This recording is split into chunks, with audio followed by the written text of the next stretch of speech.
reports are on petitions to the Senate, one by the Makueni County Assembly on environment and climate change regarding the adverse effects of rock blasting for the construction of Thwake Dam.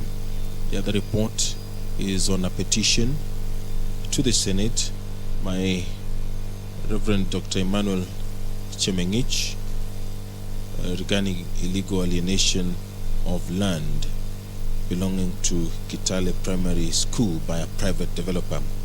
The other report is on a petition to the Senate by residents of Utheri Walari concerning compensation for parcels of land acquired by the government to pave way for the construction of the standard gauge railway.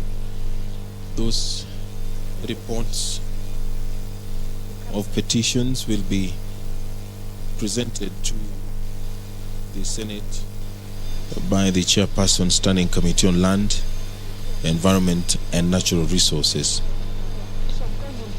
The Chairperson Standing Committee on Labor and Social Welfare will lay on the table of the Senate the report of the Committee on the Persons with Disabilities Amendment Bill. This is Senate Bills number 29 of 2020. There are a number of senators who will be seeking statements pursuant to Standing Order 48-1. Among those senators include Senator for Kitui County, Senator Enoch Wambua, the Senator for Bomet County, Senator Dr. Christopher Langat, and nominated Senator Millicent Omanga, who will seek a statement from the Standing Committee on National Security, Defense and Foreign Relations regarding alleged shooting and subsequent death of Mr. Alex Masharia, a trader at Kahawa West, Nairobi County, by the police. Other businesses which the senators will be debating this afternoon: a motion by the Senate Majority Leader on the approval of Senator Nderitu Kinyua to serve in the Speaker's panel and preside over the Senate in the absence of the Speaker and Deputy Speaker. That pursuant to Standing Order 17, the Senate approves the nomination of Senator John Nderitu Kinyua as a member of the Speaker's panel and further to be elected to preside over the Senate in the absence of the Speaker and the Deputy Speaker pursuant to Article 107 subsection 1C of the Constitution and Standing Order 15 of the Senate. The Senate Majority Leader will also move a motion on the approval of senators to serve in the Committee of Powers and Privileges. These senators include the Senator Canon Naomi Wako, who has been nominated to replace Senator Alice Milgo. Senator Christine Zawadi Gona has been nominated to replace Senator Kipchumba Murkomen. And finally, Senator Abdul Kadir Mohamed Haji has been nominated to replace Senator Kimani Wamatangi in the Committee of Powers and Privileges. There are other proposed changes to the membership of various committees, and those ones the senators will be debating this afternoon and considering those particular proposals. If you're just joining us, the Speaker of the Senate, Honorable Kenneth Makelo Lusaka, is walking into the chambers to oversee the business of the Senate this afternoon. And so I will hand you over for this live broadcast. My name is Edward Kabase. Enjoy your viewing.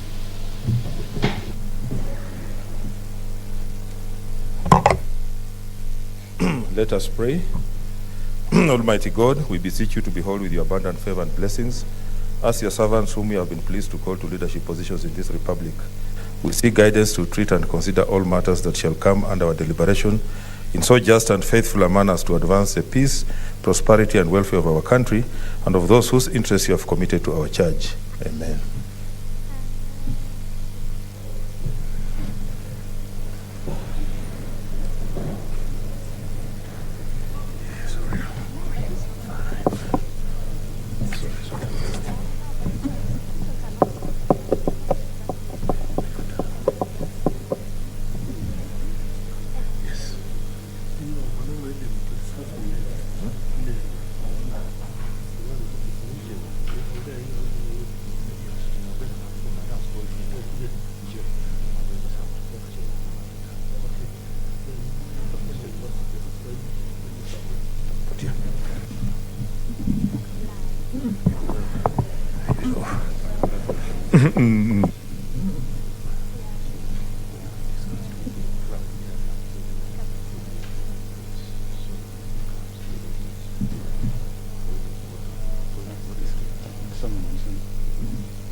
Order number 1, administration of oath. Order number 2, communication from the chair. Order number 3, messages. Take your seat, Senator Kangata.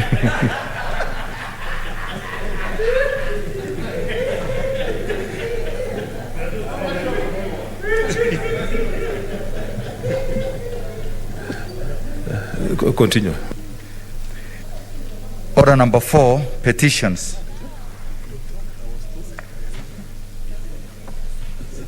Senator Kasanga.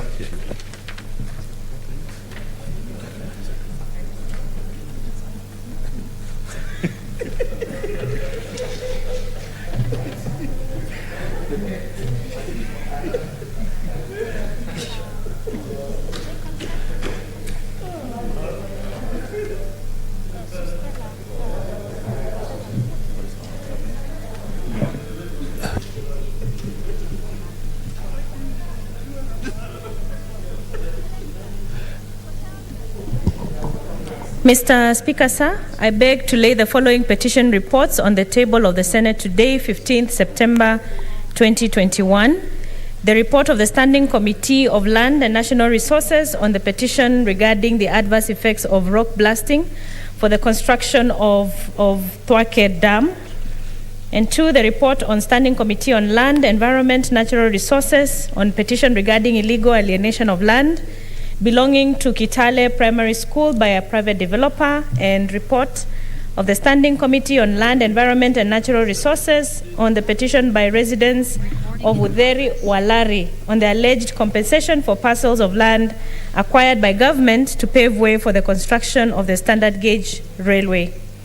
Mr. Speaker, the Standing Committee on Land, Environment and Natural Resources is established to Standing Order 2183 of the Standing Orders of the Senate. And Mr. Speaker, the committee continues to receive petitions pursuant to Standing Order 232 of the Senate Standing Orders on matters of its mandate. And Mr. Speaker, the committee thanks the offices of the Speaker and the Senate and the Clerk of the Senate for the support extended to the committee in the execution of its mandate. It also extends its appreciation to the petitioners, the cabinet secretaries, and stakeholders in their submissions.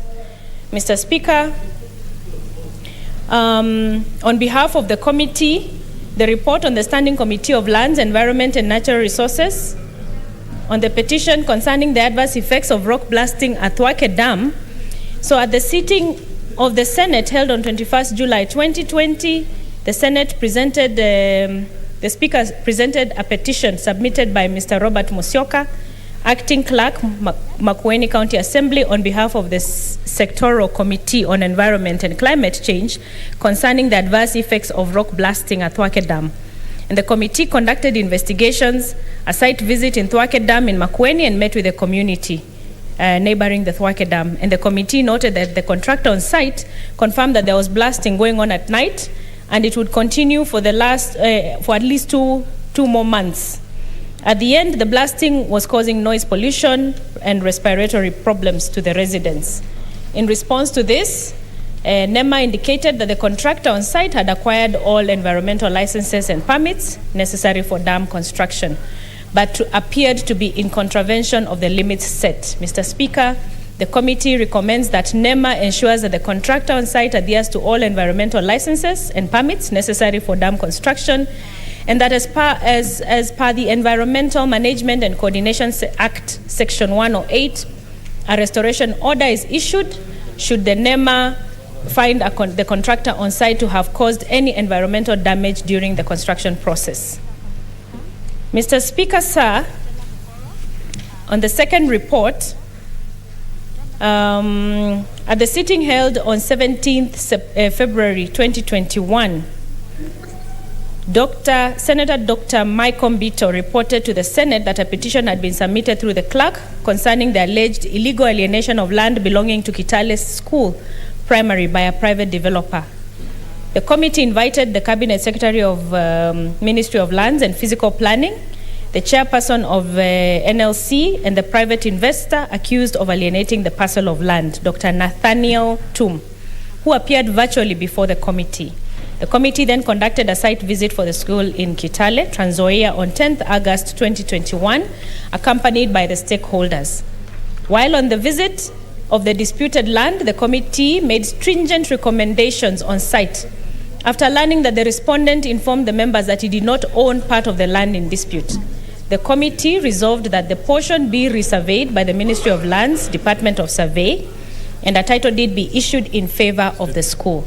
The committee also recommends that the entire 55 hectares, as indicated in the letter referenced DURP/10/1/161, dated September 14, 1973, signed by the then Director of Urban and Rural Physical Planning, addressed to the school, be reverted back to the school with immediate effect. Mr. Speaker, on the third petition, at a sitting held of the Senate held on 30th May 2018, the Speaker of the Senate reported to the Senate that a petition had been submitted through the clerk by 4 residents of Udheri Walari concerning compensation of land parcels acquired by government to pave way for the construction of the SGR. The committee, having investigated the matter in accordance with its mandate, recommends that Kenya Railways Corporation submits to the committee an updated compensation status report on Nairobi to Naivasha SGR line transversing the Udheri Walari land registered as Longonot/Kibe Block 2, Udheri Walari within Nakuru County by 31st October 2021. And Mr. Speaker, the committee further recommends that the NLC submits to the committee an updated report on the status of all compensations done during the constructions of SGR from Nairobi to Naivasha, including pending payments that haven't been done to the Udheri Walari land registered as Longonot/Kibe Block 2, Udheri Walari, with reasons thereof, if any, by 31st October 2021. It is now my pleasant duty and privilege on behalf of the committee to present these reports to the Senate. Thank you. Thank you. What's your point of order, Senator Kangata?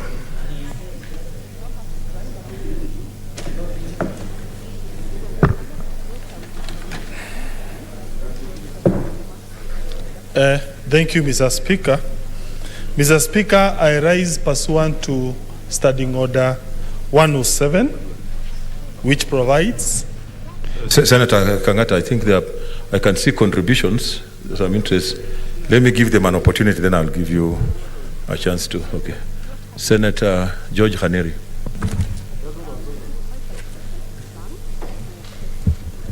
Mr. Speaker, I want to thank you for giving me this opportunity. I know under our standing orders, once the report of a petition is tabled, we're not supposed to debate. But you have some leeway, Mr. Speaker, to allow 1 or 2 comments. So if you allow me, Mr. Speaker, I want to begin by hailing the Committee on Lands and Natural Resources, chaired by Senator Mwangi Githiomi, for the good job that they have done. Mr. Speaker, our rules require that once a petition has been referred to a committee, they have to report back to the House within 60 days. So many times this does not happen. The reports come back much later than that. Maybe we may have to review our standing order so that we can live within our own rules, because sometimes it's not possible to report back within 60 days because of the investigations and the meetings and the reports and all that, report writing and all that.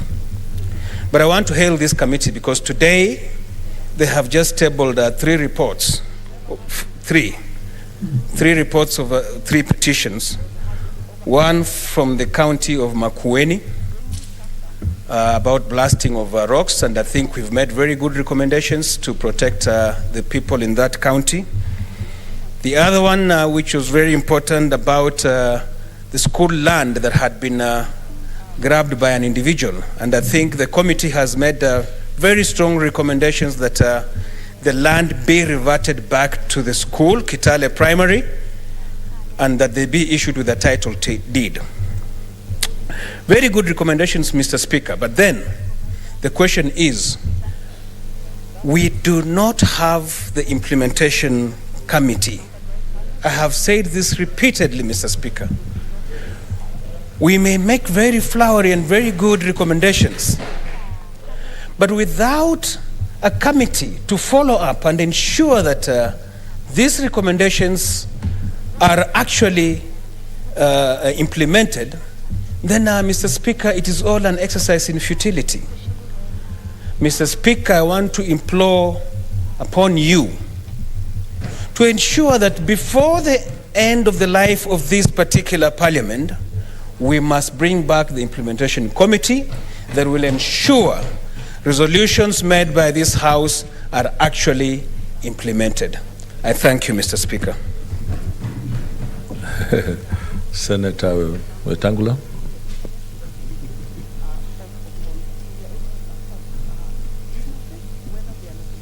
I want to thank the committee for those very incisive recommendations, particularly in relation to the land grabbed by a well-known land grabber in Trans Nzoia that has now been ordered to be given back to the school.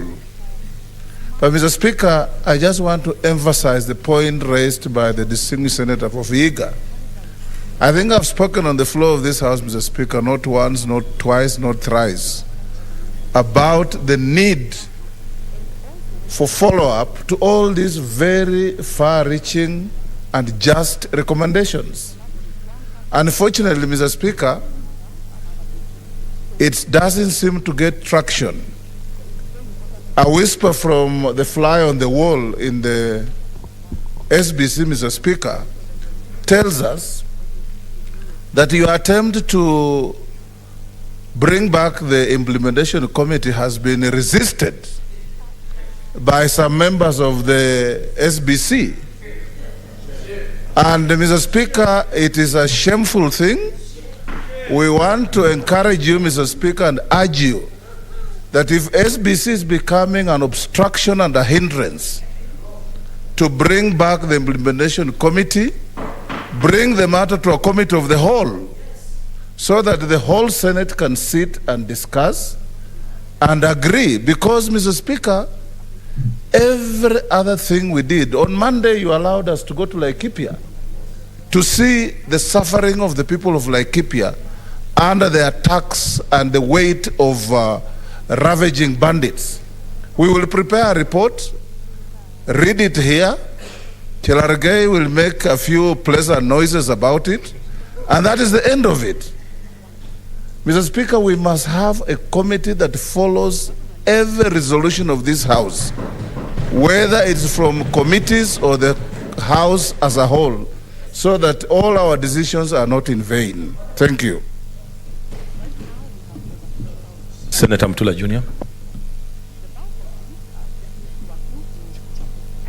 Thank you, Speaker. At the onset, I must say, as member of SBC, that I'm not amongst any of the people who are resisting that sort of proposal to have an implementation committee. And the reason I say so, because, Mr. Speaker, those are the sounds that Senator Kangata was complaining about.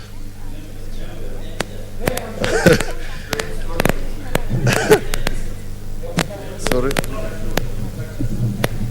Yeah, I think there's a technical problem.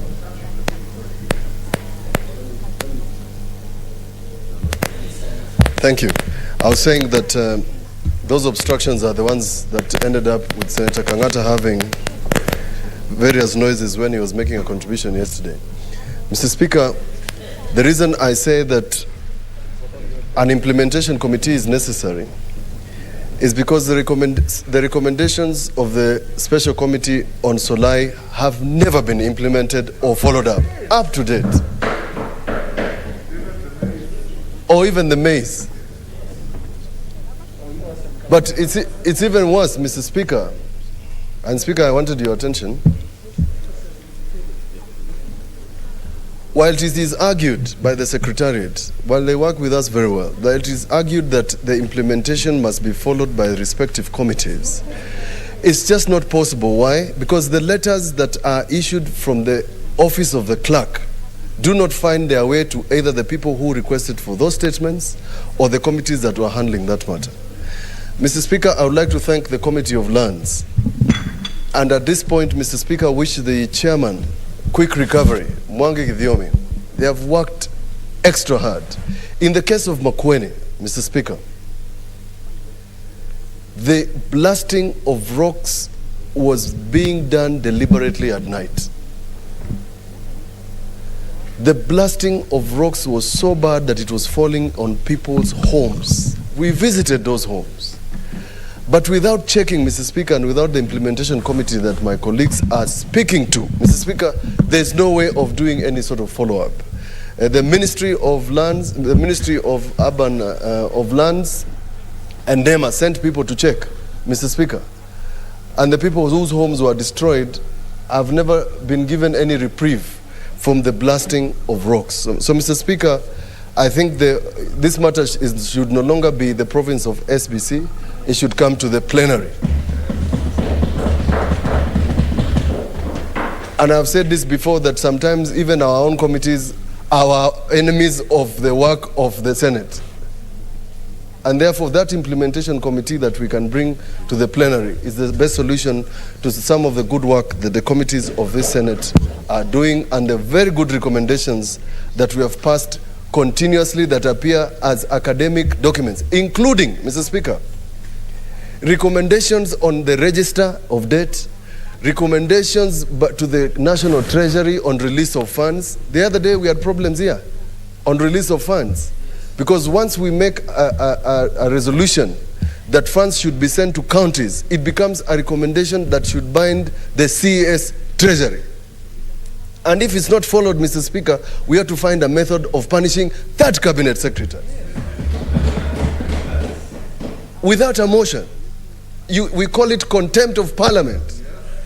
And it must come to pass that we must punish cabinet secretaries who do not obey our resolutions, because they are orders. We cannot be a committee like the High Court and our orders appear as if, Mr. Speaker, they are persuasive pieces of document. Thank you. Thank you very much. I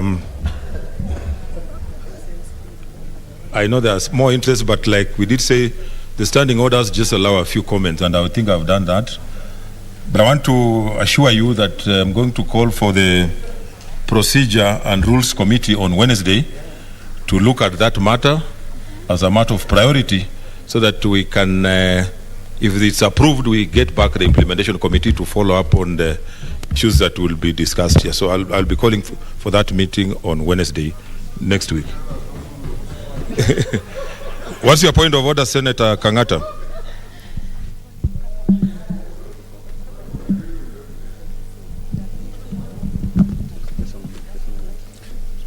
Thank you, Mr. Speaker.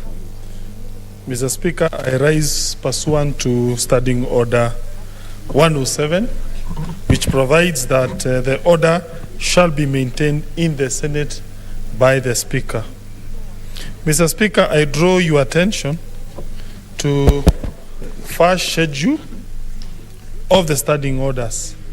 Rule number 6, Sabbatical 2, and also Sabbatical 3. And I read, Mr. Speaker, 6.2, first schedule. No external media house or other person may broadcast any proceedings of the Senate except as received from the broadcast feed provided by the Parliamentary Broadcasting Unit or with the permission of the Speaker.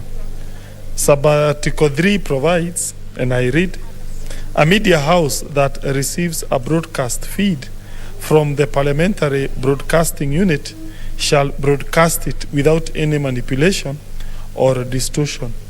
Mr. Speaker, also allow me to read first schedule, Rule 7, Sabbatical 1, which says, any person who fails to comply with these rules shall be liable to such penalty as the Senate may, on the recommendation of the Committee of Privileges, consider appropriate. Mr. Speaker, I draw your attention to those rules because of something that happened yesterday. Mr. Speaker, yesterday I had a request for statement. I logged in while I was outside the chambers, and I was making a major request concerning plight of farmers in Murang'a County who remain unpaid by the Murang'a County government millions of shillings, and therefore making them suffer at a very personal level. Pursuant to that request, when I tried to log in externally, I was unable to do so. No, yes, of course, there was a small technical problem, and therefore I decided to come to the chamber and make that request orally on the floor of the House. But later on, it appears somebody manipulated yesterday's Senate proceedings and gave a false voicing over, which inserted somebody purportedly saying that I was seated in a certain bar. Mr. Speaker, for the record, yours truly has never touched any drop of beer or any form of beer or wine or any alcohol product since the time yours truly was born. Mr. Speaker, yours truly has never taken any cigarette. Yours truly has never taken any form of drug since he was born. And that is based on, Mr. Speaker, that is based on my very strong religious upbringing. And therefore, anyone who mentioned, who purported to show me in such kind of a setting is not only insulting me at a very personal level, insulting my religion, which is Catholic. I happen to be a member of an organization called Pioneer, which amongst the Catholics, it opposes alcohol consumption. Mr. Speaker, also, yours truly happens to be a family man. He has 4 children, and they are all young children. And therefore, to the extent that I was defamed, a person did a fake and a false voiceover.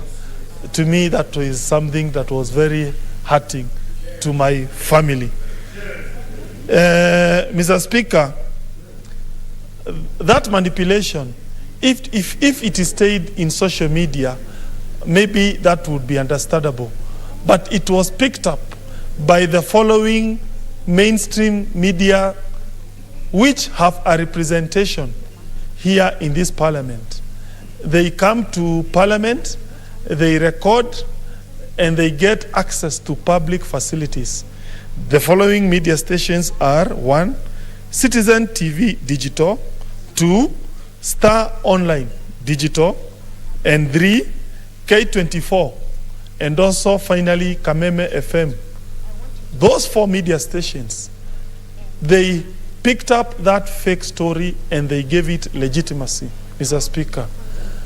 They have flouted clear provisions of the standing orders, which we passed.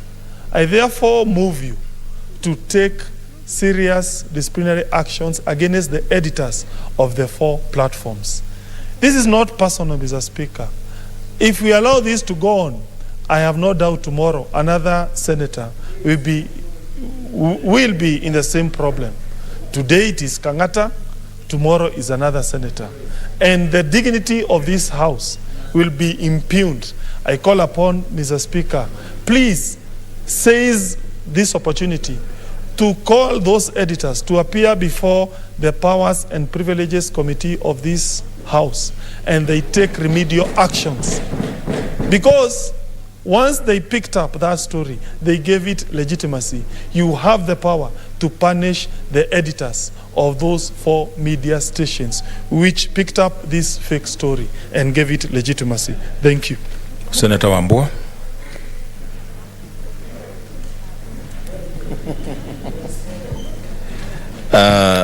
Thank you, Mr. Speaker. Mr. Speaker, I stand here to to condemn that action by especially the mainstream media houses. The Speaker, I am a journalist of good and long standing in this country, and journalists all over this country are guided by the Code of Conduct and Ethics for the Practice of Journalism in Kenya, which is actually the Bible or the Quran for professional journalists.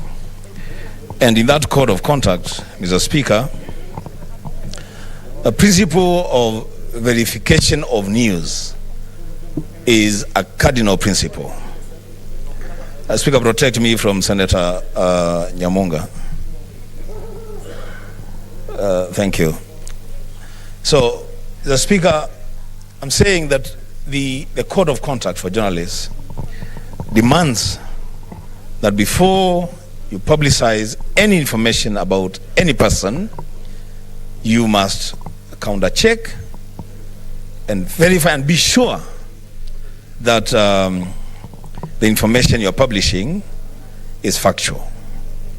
The Speaker, I have said in one of our forums that yes, at a very personal level, Senator Kangata has been hurt by that kind of publication. But the Speaker, the dignity and the social standing of the Senate of the Republic of Kenya is in disrepute on account of that publication.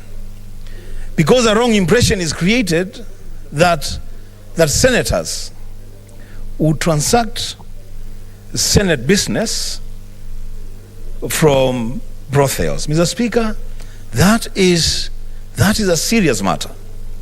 As long as the Speaker, just to help my friend and my colleague, Senator Kangata, and this House, the procedure is very clear. This matter must be taken up, first of all, with the Editors Guild. The persons who authorize publication of any information in any media house, because the body for all the editors in this country. Second, Speaker, this matter must be taken up with the Media Council of Kenya. And as a stopgap measure, Mr. Speaker, because we have gone through this when I sat in newsrooms, the stopgap measure for the Speaker to do, goes as happened to us before, is to bar those media houses from the precincts of Parliament during the time of investigations and decide on their readmission with certain principles and certain conditions being put on them to meet. The Speaker, with those few remarks, I really condemn that action. I thank you. Senator Wetangula.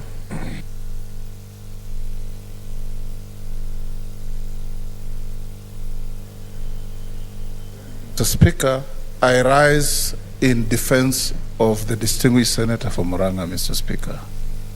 Yesterday we were in this house, and Mr. Speaker, when he logged in on the Zoom platform and his picture didn't come on the screen, you said he needed to have an appropriate platform through which would allow him to communicate. And those of us who saw him on the screen, Mr. Speaker, clearly saw that the distinguished senator was in fact in his car, probably driving here. And to buttress that, he was within the chamber in less than 5 minutes. He was even able to prosecute his statement.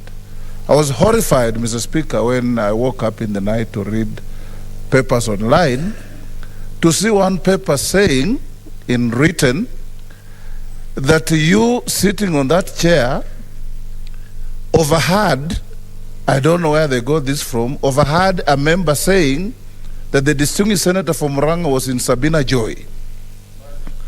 Mr. Speaker, Sabina Joy is a notorious dirty place in the history of Nairobi from time immemorial. It is not just a bar. And it's a house of sin, Mr. Speaker. And for the media to pick up that kind of gutter reporting and proceed to malign the senator with abundance is something that must be condemned and is contemptible, Mr. Speaker. Mr. Speaker, these House broadcasts are live. And right now we are not competing with the lower house. We are the only house sitting. So there is nothing like they picked the proceedings later because they were beaming on the other house. It was live. So nobody has an excuse to pick it up, distort it, and churn it out as fake news, Mr. Speaker.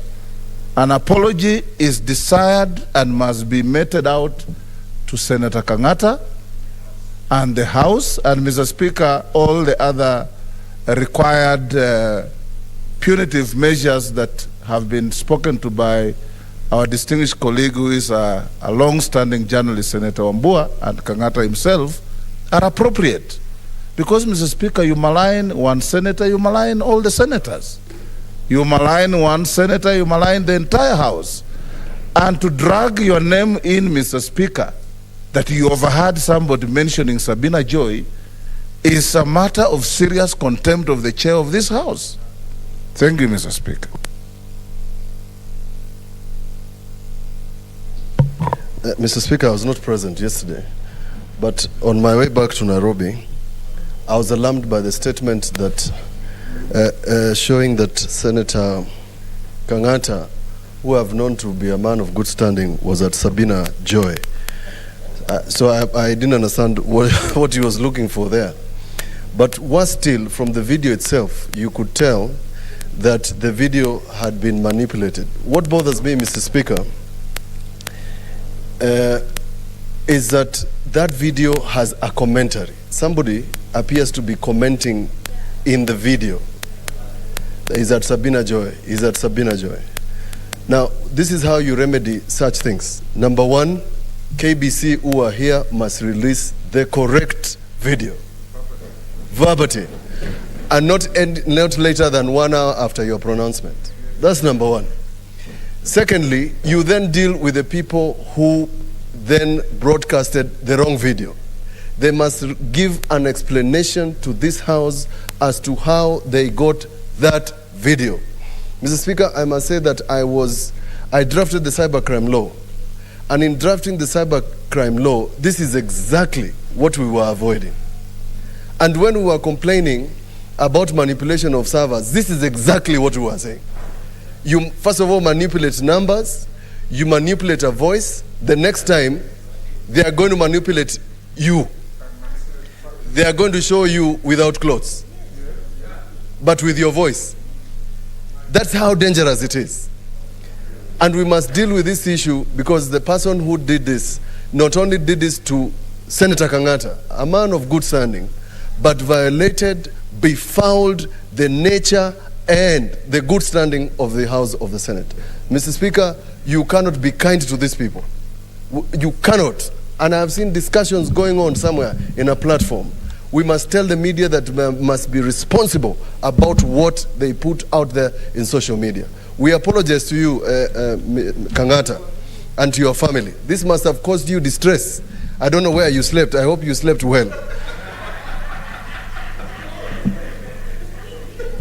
For somebody to allege that during the day when you are supposed to be in the Senate, you are in a brothel, cannot have been a good thing for you last night. So if there was any harm caused to you, we feel sorry. But the Speaker, please remedy that situation for the good reputation of this man who is not only a family man, but has children who are possibly accessing that video right now as we speak. Thank you, Mr. Speaker. Senator Ali Abdullahi. Thank you, Mr. Speaker.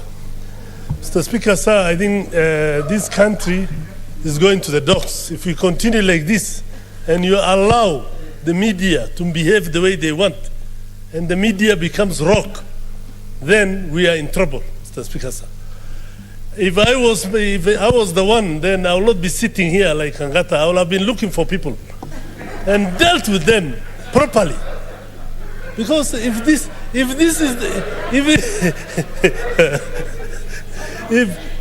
is the way they want to deal with us, Mr. Speaker, this is very serious. And I apologize also to Senator Kangata, who I am learning today that he's a very religious man. I didn't know that. But all in all, I think it is good that the bad thing that has happened to him has made him come here and say all his religious things and how good he is, because if I was told before he was that religious, I would not have believed it. But now I believe it. And Mr. Speaker, I want to agree with what the other members said. Those media houses must be dealt with. If we continue with gutter press and social media without control, then this country will be in trouble. Mr. Speaker, sir, I wish to support all the statements, and those people must apologize and they be chased out of this house proper for a certain period of time. Thank you, Honorable Senators. I seek your intelligence. I know there's a lot of interest, but this is what I want to say. That if what the Senate has alleged is true, this would constitute a serious violation of our standing orders. However, it should be noted that this is the first time that this matter is coming to my attention in the House. I have not myself watched the alleged manipulated recording or read the publications complained of, but to make any determination on this matter requires a full assessment of the evidence.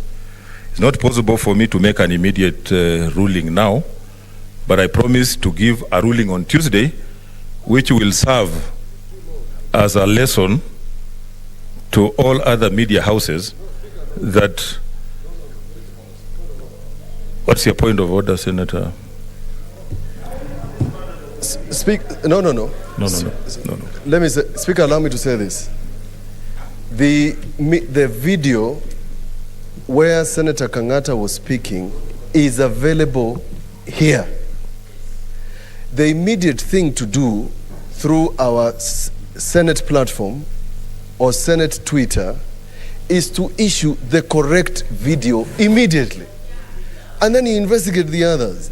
To say, Mr. Speaker, that this will be done next week, Mr. Speaker, is to allow this video to continue going viral. It's harming this man. This is a family man, Mr. Speaker. No, order. If harm has been done, order. If harm has been done, it has already been done. Order members. Of course, it's order. This is a serious matter. Order, senators. What is it, Senator Cheriot? Mr. Speaker, we will be guided eventually by how you direct us, because that's your responsibility. But so that we don't, trivialize this issue by making it to appear as if we are only offended as a House because it's one of our colleagues. I thought the most prudent thing to do, because this calls into question the whole question of media ethics and how they have behaved of late. It will be proper and for the benefit of the country, so that it's not just about Senator Kangata, is that using this as an example, let this matter, refer it to a committee of this House. How this works, Mr. Speaker, how Parliament works is through its committees. Refer this matter to either the ICT committee or Justice and Legal Affairs. Let the relevant media houses come here together with that Media Council of Kenya, because it should not just be a discussion about Senator Kangata. It should be about how they have overall. Mr. Speaker, you are aware about what happened last weekend. Don't influence my decision. Senator Kangata, relax, I make a case Relax. for you. Mr. Speaker, imagine last weekend, Senator Moses Wetangula, and he's here, was at a church service. He sought the permission of the Archbishop to leave a church service because he needed to go elsewhere. Within minutes of leaving, media houses were reporting that he has stormed out of a meeting. That is how low media has sunk. And we need to put to question Media Council of Kenya to ask them, what are you doing about this, the kind of media practice that we are seeing in our country? So refer this matter to a committee of the House. Order, senators. Order, senators. Order. Okay, Senator Mwaruma. Thank you, Chair. Speaker, I want to make some observation because I was actually attending the sessions online, and the assertion that that sound was superimposed later on after the proceedings might not be true. That's why we want you to really order investigations. As the proceedings were going on, there was somebody who was saying, Yuko Karmaindo, Yuko Thika Road. It was ongoing. So maybe you really need to investigate properly before you make a decision. Thank you, Chair. Senator Wetangula.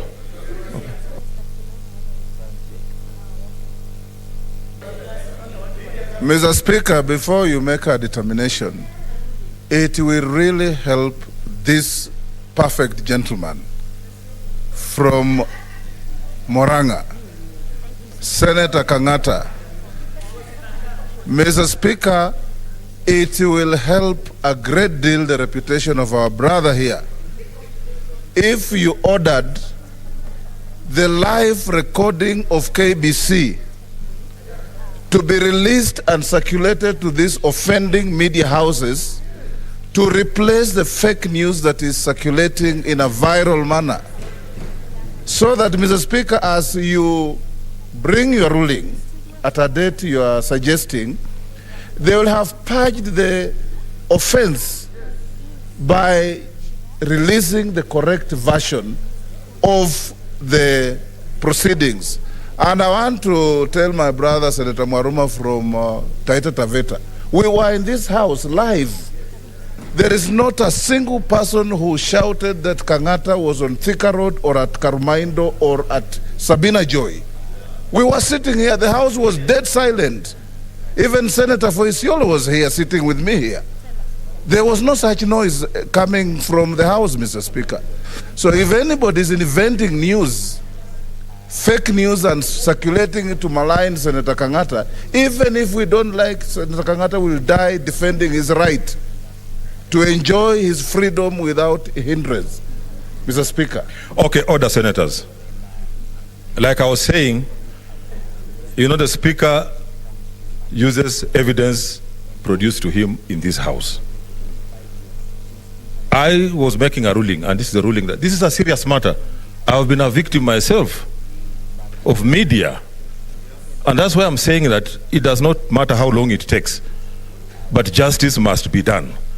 And I want to ask you to allow me to make a detailed ruling on Tuesday. And I was saying the ruling is going to serve as an example to other media houses who manipulate or want to play around with the proceedings. Next order. Order number 5, papers. Chair Labour.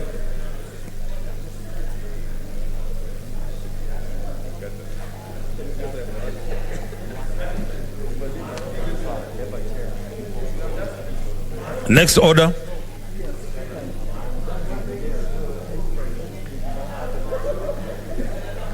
Order number 6, notice of motion.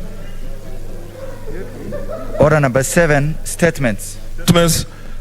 Senator, I know Abdullahi Ali has, I'll give you a first go.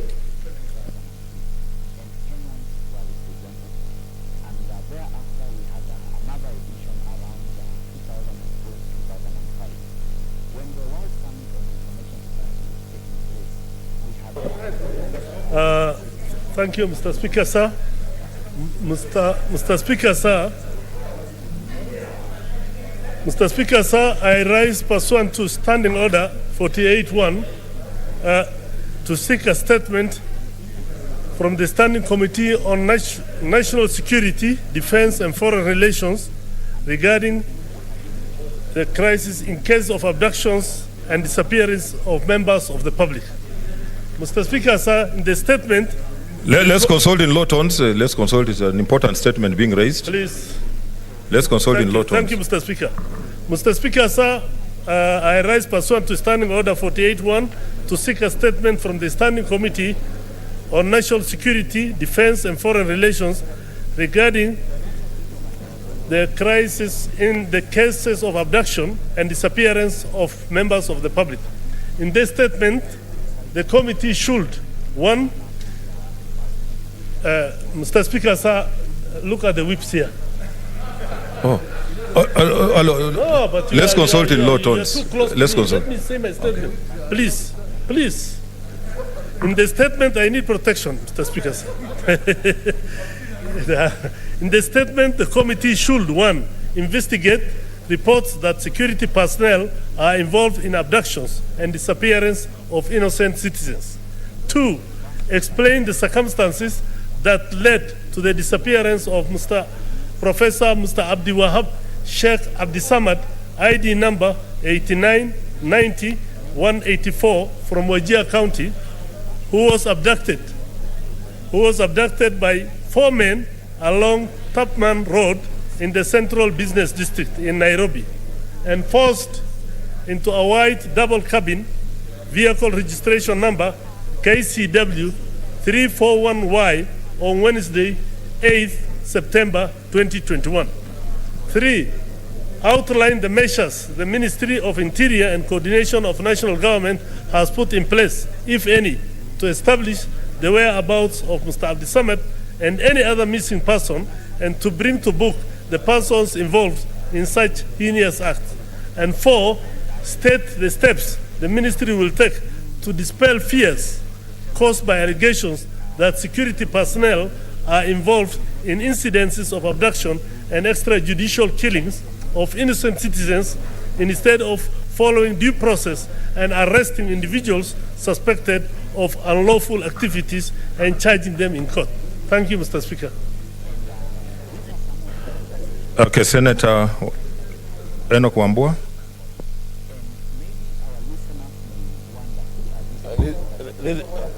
This is there's a similar. Yes, Senator Mwenye Haji, just to contribute.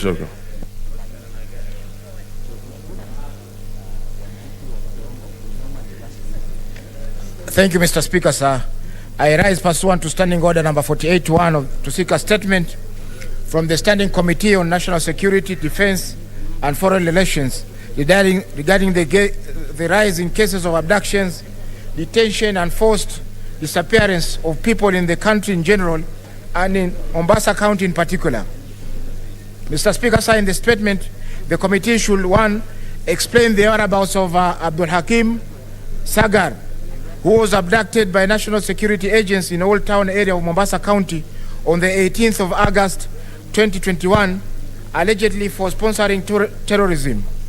Number 2, state why Mr. Sagar has not been presented before any court of law to face charges, if any. Number 3, state why the 3 other suspects of terrorism arrested by the police at Likoni Ferry crossing on the 23rd of August 2021, an event which received wide media coverage, have members. to date not been arraigned in any court of law to face the charges.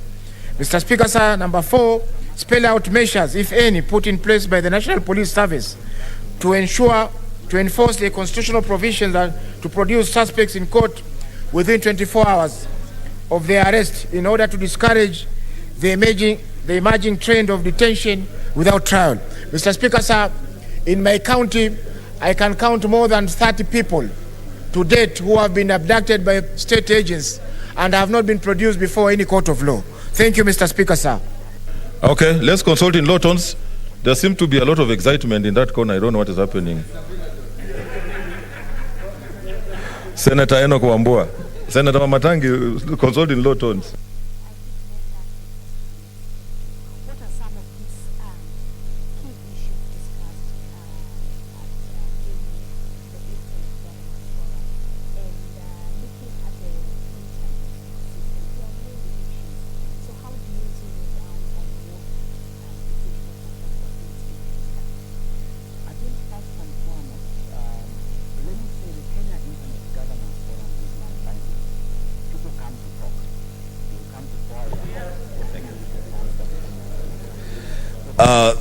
Mr. Speaker, I thank you. Mr. Speaker, with your permission, I have 3 statements under Standing Order 48.1, and I seek your indulgence, Mr. Speaker, to seek the 3 statements. I thank you, Mr. Speaker. And secondly, Mr. Speaker, Senator Wamatangi is holding a parallel meeting in the chamber. Mr. Speaker, please, so that we can also be heard.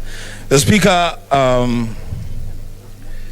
I rise pursuant to Standing Order 48.1 to seek a statement from the Senate Standing Committee on Labor and Social Welfare regarding the rampant wrongful dismissal of employees both in public and private sectors in the country. As Speaker, in the statement, the committee should, 1, explain the legal and administrative process for dismissal of employees in the public sector in Kenya. 2, investigate the circumstances surrounding the wrongful dismissal of Mr. Douglas Munyala Malombe, a former laundry supervisor at the Kenyatta National Hospital, on the 4th of November 2009. Explain why the Kenyatta National Hospital management has declined to reinstate him despite several directives to the KNH to do so by then Ministry of Medical Services, including a letter by then Deputy Secretary on 30th November 2009 to the then Minister seeking intervention with the board of KNH, and subsequent letter from the Minister's office to KNH on 25th October 2012. And number 4, state when Mr. Malombe will be reinstated to his job and compensated for the period of the wrongful dismissal. Mr. Speaker,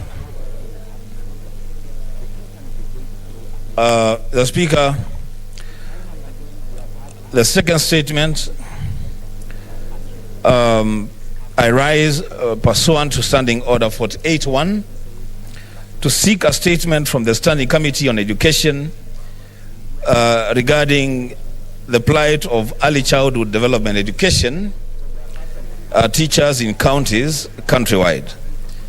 The Speaker, there's too much consultation behind me. I can't even hear myself. Let's consult in low tones, Senator Kasanga. I will take that again, the Speaker. I rise pursuant to Standing Order 48.1 to seek a statement from the Standing Committee on Education regarding the plight of early childhood development education teachers in counties across the country. In the statement, the committee should, 1, investigate reports that most counties pay ECD teachers below the gazetted government minimum wage in violation of Article 41(2)(a) of the Constitution. 2, establish who is responsible for streamlining the terms of service of the ECD teachers, as they are currently employed and remunerated under different terms of service with some receiving a stipend instead of a salary for work done since 2013.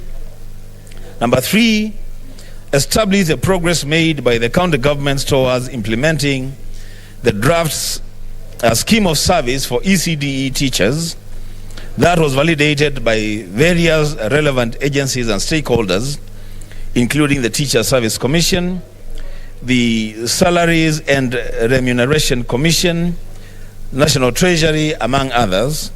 And 4, state the measures in place to ensure that county governments, including the county government of Kitui, engage ECD teachers on enforceable contracts with clear terms of service.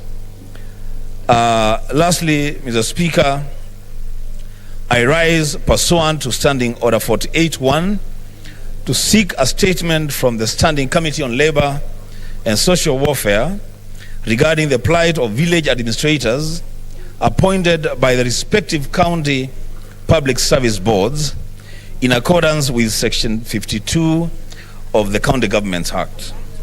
In the statement, the committee should address the following. 1, establish whether the scheme of service exists, whether a scheme of service exists for the village administrators, and state when it will be rolled out, not only in Kitui County, but across the country.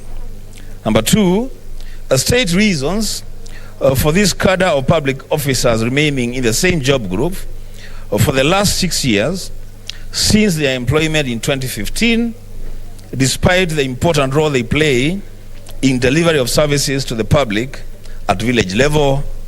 And 3, establish measures the Ministry of Devolution and Council of Governors will put in place, if any, to ensure a scheme of service is in place in order to streamline the career path for these officers countrywide. Mr. Speaker, as I conclude my statements, Mr. Speaker, I want to remind the Chair that the Committee on Labor is yet to bring to this House a response on the statement I raised on the plight of former councillors across the country. The Speaker, I want to plead with you to kindly ask or direct the Committee on Labor to table whatever report they have on the plight of these leaders, because they continue to suffer as money is still being held by the Treasury. The Speaker, I thank you. Thank you. Next statement, Senator Cherargei.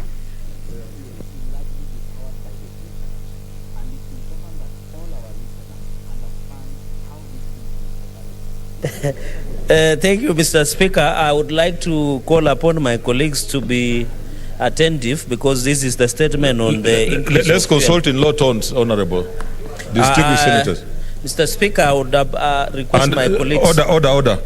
And also unhook, because I don't know who will want to contribute. Some people have been permanently on my list. Okay. Clear everybody, so that then we know who will. Yes, Senator Cherargei, continue. Request my colleagues to listen in, because it's about the increased fuel across the country yesterday. You are aware, Speaker, petroleum super petrol increased to 134 shillings. That was an increase of 7 shillings. Diesel increased to 115. That was additional 7 shillings. Kerosene for the first time, Mr. Speaker, and is being used by mamambogas like places like Atozweni, even in Nandi somewhere, increased by 12 shillings. Mr. Speaker, on the issue of increase of the government by the Energy and Petroleum Regulatory Authority, Mr. Speaker, pursuant to Standing Order 48.1, I rise to seek a statement from the Standing Committee on Energy on the issue of fuel increase by government as announced by Energy and Petroleum Regulatory Authority, that is IPRA. In the statement, Mr. Speaker, the committee should, 1, state why the government has dropped subsidies, Mr. Speaker, that the funds that are being collected under Petroleum Development Levy Fund that is normally deducted, Mr. Speaker, and therefore exposing our people to fail to undertake price and cushion that is there, Mr. Speaker, thus causing a great ripple effect in critical sectors of the economy due to high fuel prices, and especially at this time of the pandemic, Mr. Speaker. As you are aware, when there is an increment of fuel, the matatu owners normally transfer the burden to passengers, to border passengers, and many others, Mr. Speaker. Secondly, state the reason why fuel prices in Kenya have been on the rise in the past months, yet HIPRA and the Ministry of Energy and Petroleum has done nothing to stabilize the prices and cushion farmers as provided by Petroleum Development Levy Fund and cushion Kenyans, and instead wait and surprise Kenyans with the overnight abnormal fuel increase, Mr. Speaker. Thirdly, state the status of the Ngamia 1 oil drilling by Tulo Oil Company, that is in Turkana County, and the total amount of funds collected by government from the export of the oil and its significance to Kenyans, Mr. Speaker, which should include the stabilization of the pricing of fuel, Mr. Speaker. Mr. Speaker, explain why fuel prices are much higher in Kenya compared to landlocked neighboring countries, including Tanzania, Uganda. Yet they collect the fuel from our port in Mombasa, Mr. Speaker. And you are aware, Mr. Speaker, that when you do comparison between these countries, where Kenya is through Mombasa port get their fuel, yet it is going, Mr. Speaker. Mr. Speaker, the final point is that, as you are aware, most of this pricing are half, Mr. Speaker. 8% go to value addition tax, which is a half of the taxation that is there, Mr. Speaker.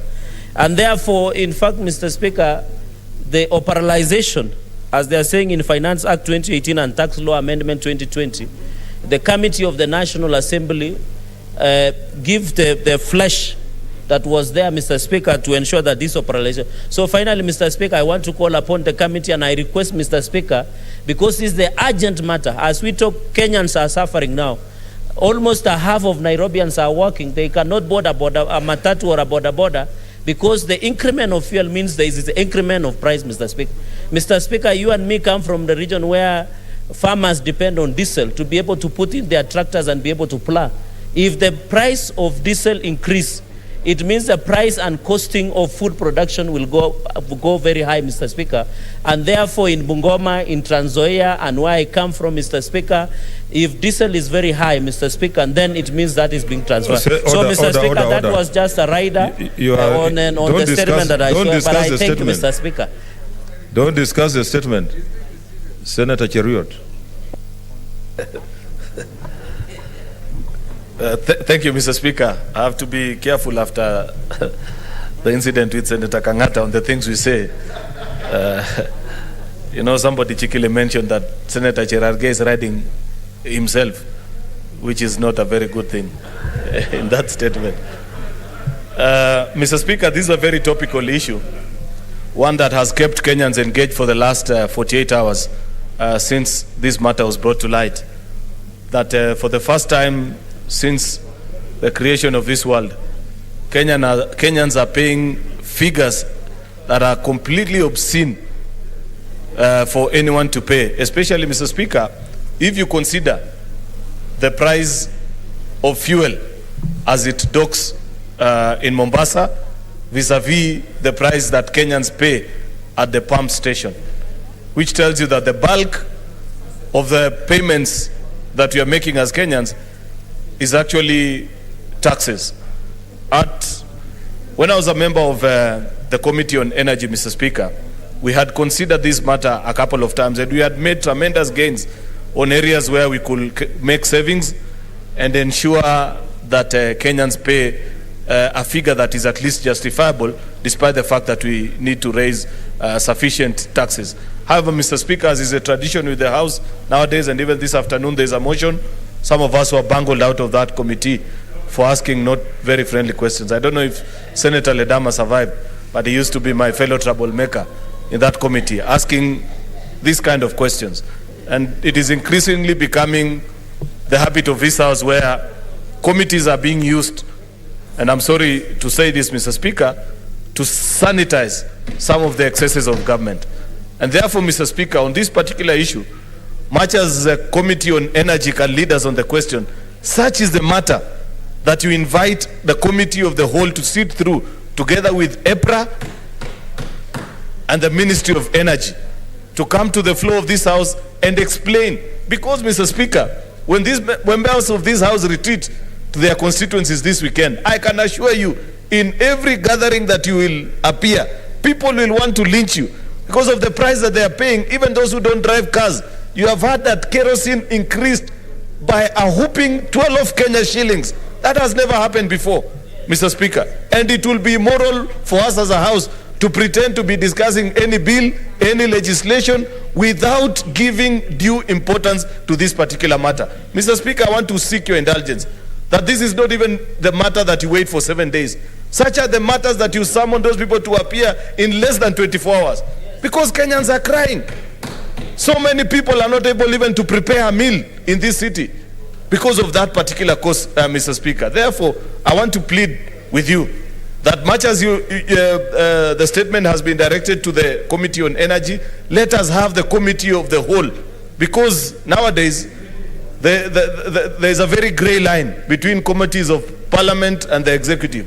It's no longer possible to tell on which side to draw the difference. We have seen it in many of these committees. And in fact, when you try to appear as a member, as a friend to the committee, you are being chased by some of these chairs that we picked. You cannot tell whether it's a chair of a committee or a PRO for a ministry. So, Mr. Speaker, please invite all of us to come to this House so that we face with EPRA and have the answers on behalf of Kenyans. Finally, Mr. Speaker, just one important note to mention. You know, I've seen Kenyans, including our media, erroneously report that this is a work of Parliament. Yes, Parliament has 2 houses, but let it be clear in black and white that this is a work of the National Assembly. With regards to taxation, Senate has absolutely no role.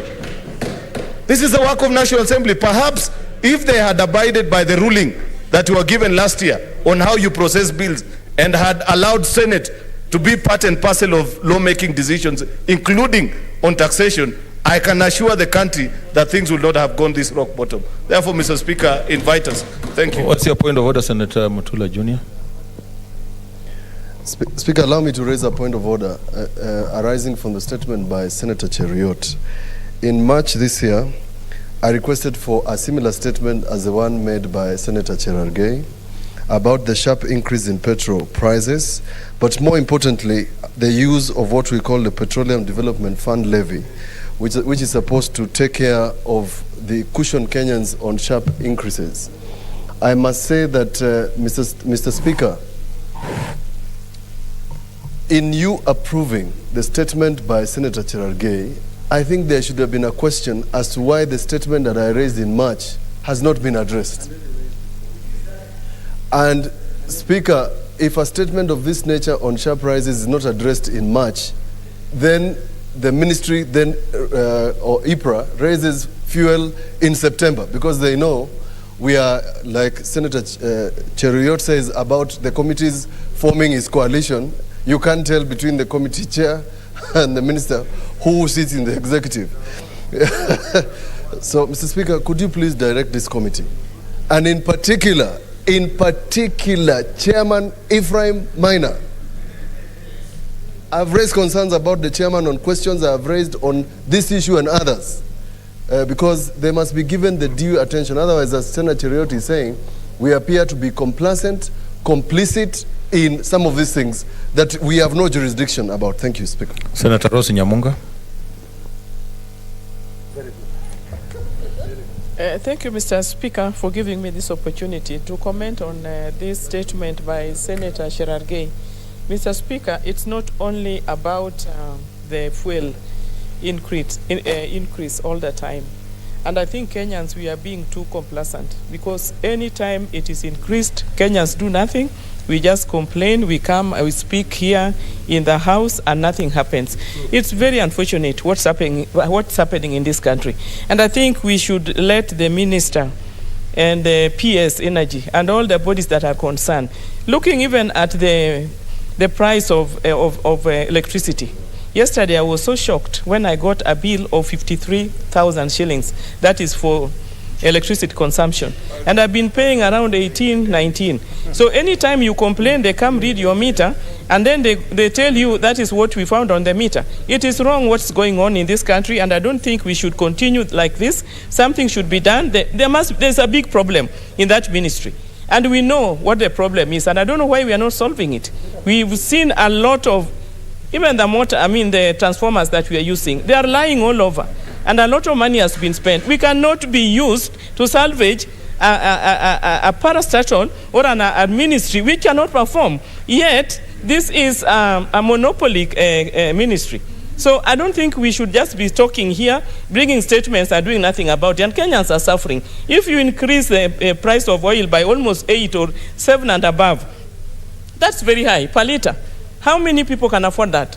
Today, I could not even send my driver somewhere because the the electricity, the fuel bill is so high that even whoever is earning whatever amount of money cannot afford it anymore. What about these people who are at the grassroots, who cannot manage even to put food on the table? So we can't keep talking, keep increasing, and we do nothing about it. Something must be done about this, Mr. Speaker.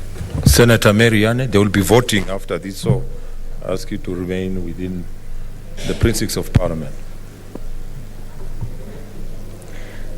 Thank you, Mr. Speaker. Mr. Speaker, an increase in the fuel cost means an increase in food prices, means an increase of cost of production, means an increase of cost of transport. Mr. Speaker, I am saying an increase in fuel prices means an increase of cost of transport, cost of production, cost of food for the already suffering Kenyans.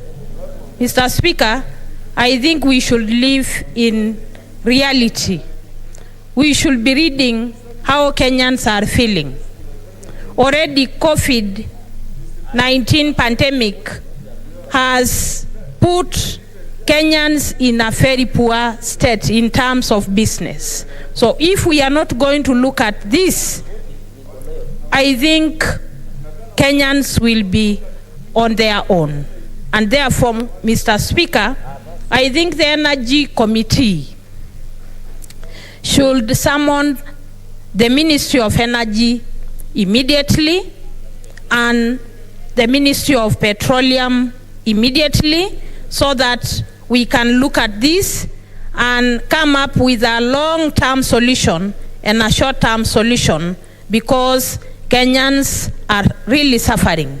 Kenyans are feeling the pain. I thank you. Senator Mohamud. Mr. Speaker, thank you very much.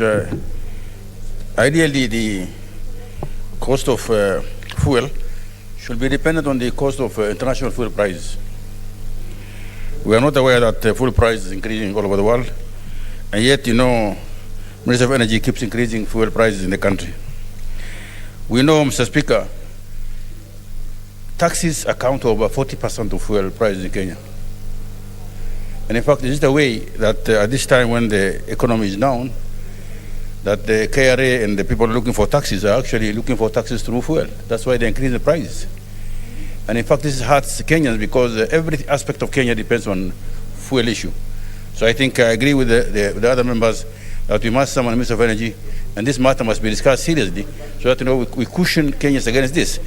Finance Act comes once, and when the National Assembly passes the Finance Act and they levy taxes and charges on many commodities, then the fuel is left now to the Energy Regulation Authority to increase the price the way it wants.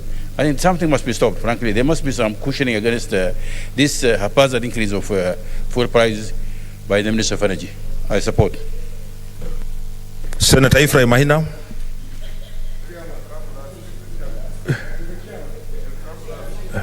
Let's hear what he wants to say before then we give a few senators to Senator Ephraim.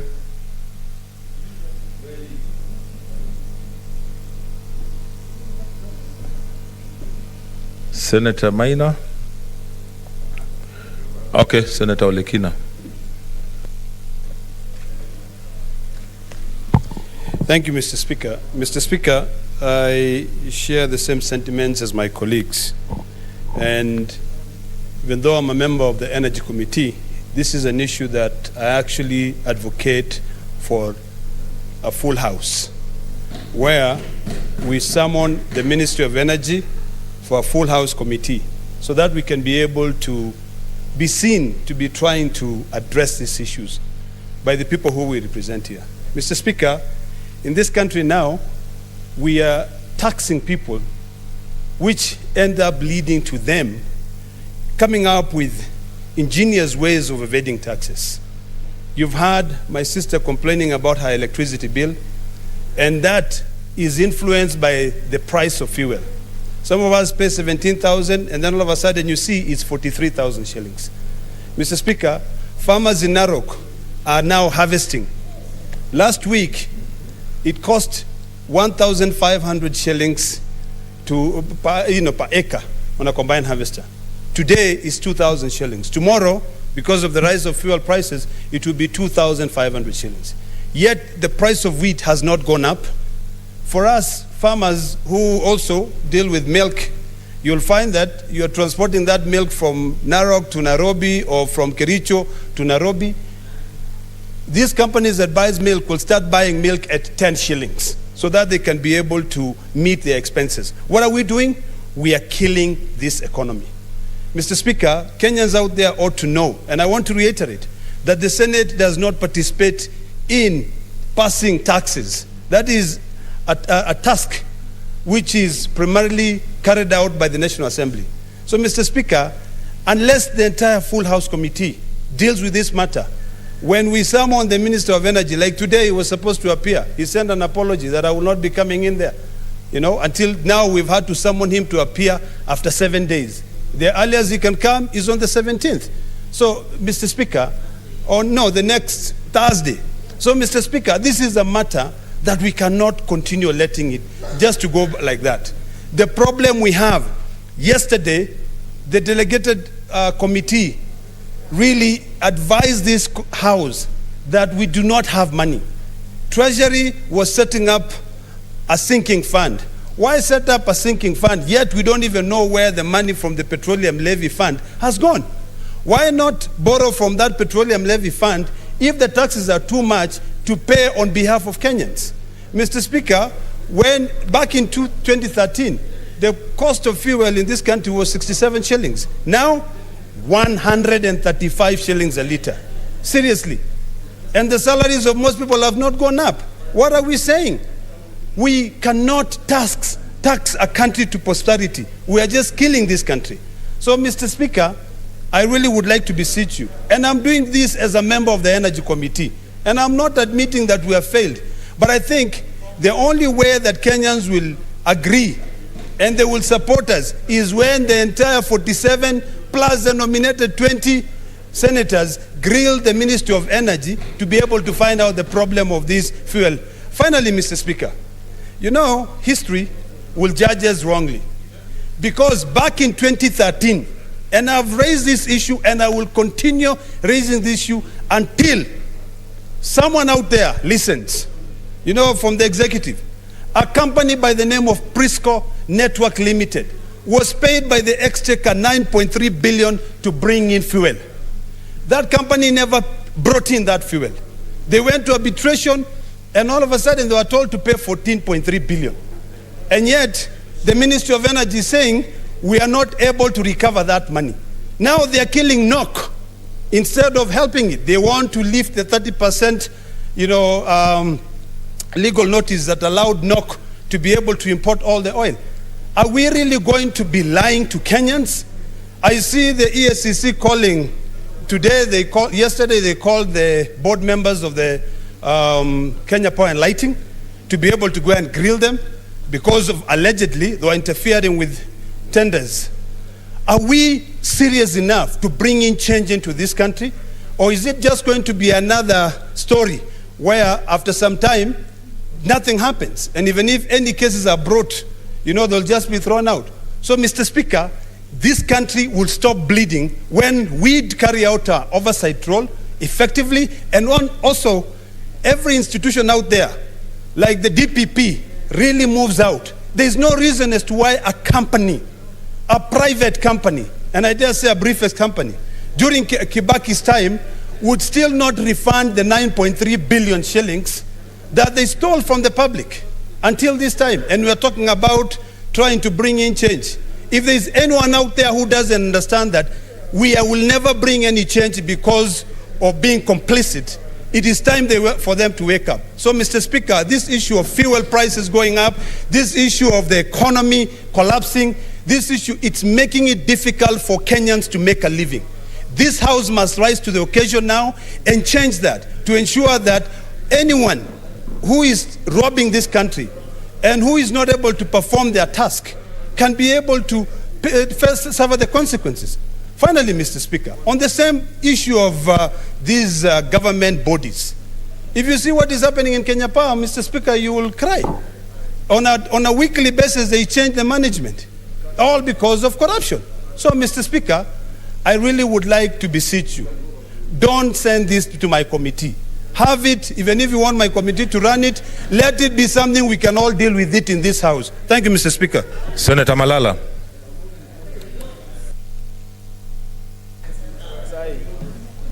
Thank you, Mr. Speaker. I want to join my neighbor and my good colleague, Senator of Nandi, in saying that as a country and as a leadership, we are disappointed in the manner in which the cost of living in this country is ever rising, Mr. Speaker.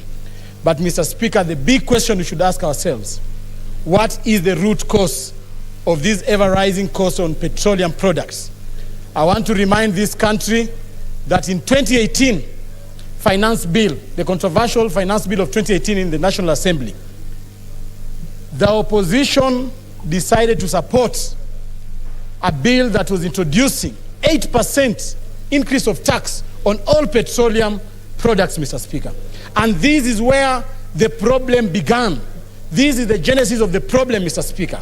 And if you want to sort out this matter, Mr. Speaker, we must come back and look at how the Parliament of Kenya, both in the National Assembly and the Senate, is transacting its business currently, Mr. Speaker. Mr. Speaker, as we speak right now, the opposition has gone to bed with government.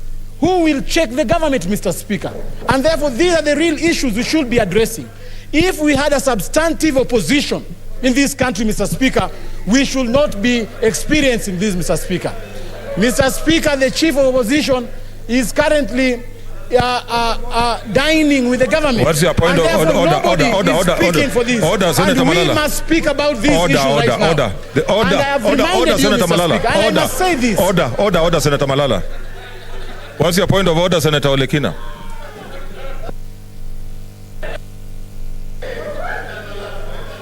Mr. Speaker, it's a bit absurd for a member of the opposition to come out here and stand and say that this country does not have an opposition.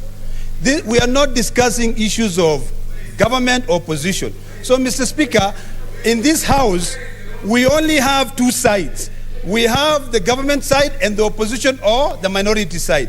So the former minority deputy leader must now decide whether he belongs to the gallery or he sits on this side of the House and agree that if all of us have failed, it is all of us, not to come and point fingers. So finally, Mr. Speaker, I want to request my dear friend to stick to issues that we are dealing with that relates to the welfare and the economy of this country, but not to keep dancing on the issue of the opposition. We know where we stand. Okay, Senator Malala, proceed. Conclude. Oh, Senator, order, Senator Malala. Yeah. Let me order. Senator Malala, I know that your past can assist you, but not on the floor of the House. Please proceed. Mr. Speaker, thank you, but it must be known that as we speak right now, Mr. Speaker, we do not have a coalition called NASA. The official opposition, as we speak right now, is ODM. And therefore, it is important for them to keep the government on check. But it has failed to do that because they are in the same bed with the government, Mr. Speaker. So I want to ask this House, Mr. Speaker, to look into this issue more critically and find a solution. I want to join Senator Olekina as he says, I am a member of the Energy Committee, but this matter is bigger than a committee, Mr. Speaker. Let us bring it in this House so that we have the committee of the whole House and deal with this matter to a conclusion, Mr. Speaker. Otherwise, Mr. Speaker, I still want to remind the members of the opposition, kindly rise to the occasion and check the government. Thank you. Order members. I want to seek your indulgence, honorable senators. This is a thorny matter, but I want to give this direction that the Committee on Energy will spearhead invitation of the ministry and all the other stakeholders, but order. They will summon the minister on Tuesday and the whole House is invited to be here, and the meeting must be held here on Tuesday next week. It's so directed. Yes, Senator Wetangula.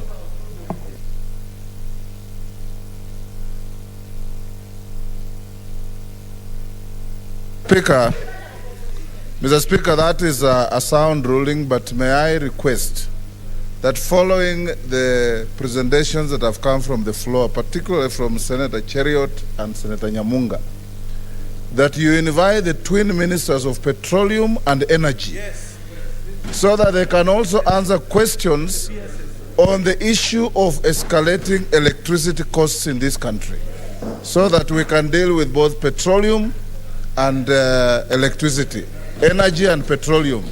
Senator Munez and Charles Keter, both former senators, Mr. Speaker. I want to agree that actually it's the twin ministries, Minister of Petroleum and the Ministry of Energy.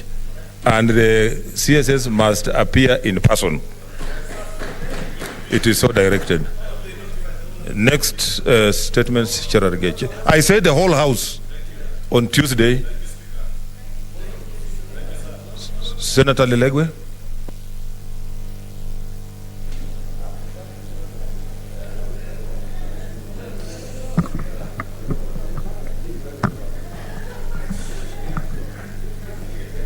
Mr. Speaker, sir, I rise pursuant to Standing Order 48.1 to seek statement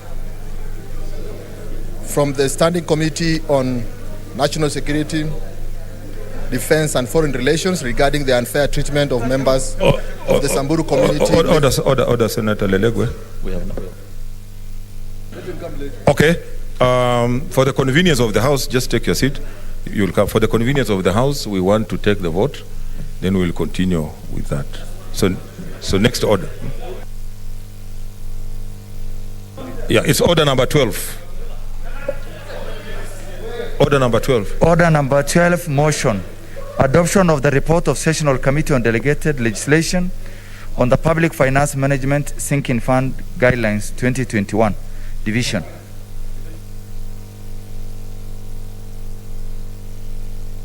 The bell to be rung for 2 minutes.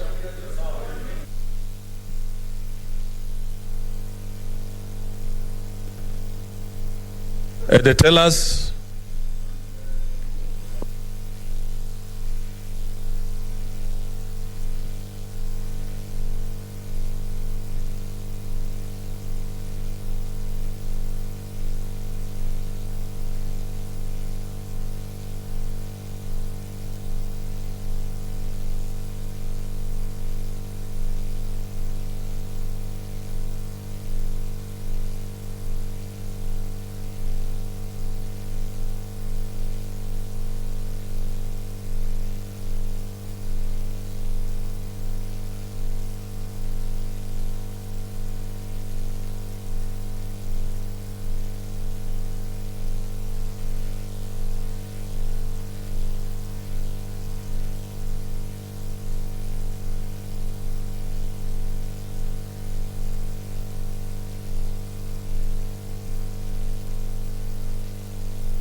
Okay, order, take your seats.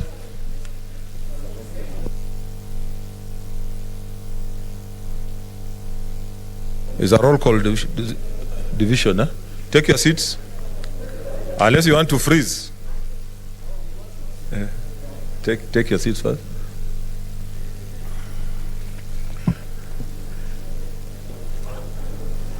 Honorable Senators, I now put the question, which is that the Senate adopts the report of the Sessional Committee on Delegated Legislation on the Consideration of the Public Finance Management Sinking Fund Guidelines 2021, laid on the table of the Senate on Wednesday, 8 September 2021, and that pursuant to Section 18 of the Statutory Instruments Act, Section 205 of the Public Finance Management Act, and Standing Order Number 2214B, annals in its entirety the Public Finance Management Sinking Fund Guidelines 2021.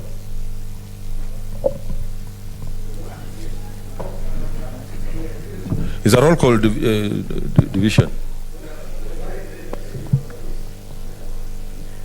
Senator Adan Dulo Fatuma.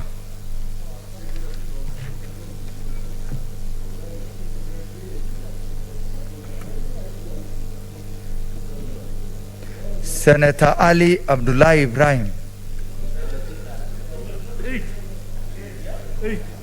I vote yes. Senator Boy Isa Juma.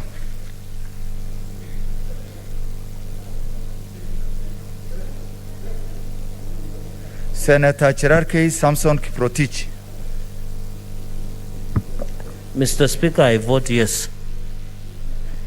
Senator Cheriot Aaron, Kericho County. Mr. Speaker, I vote yes. Senator Haji Abdul Mohammed, Garissa County. Mr. Speaker, sir, I vote yes. Senator Hargura Godana, Marsabit County. Mr. Speaker, I vote yes. Senator Imana Malakai, Turkana County.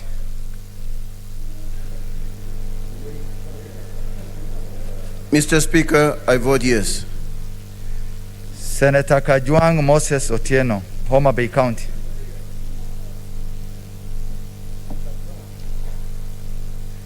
Senator Kamar Margaret, Wasingishu County. I vote yes. Senator Kangata Irungu, Muranga County.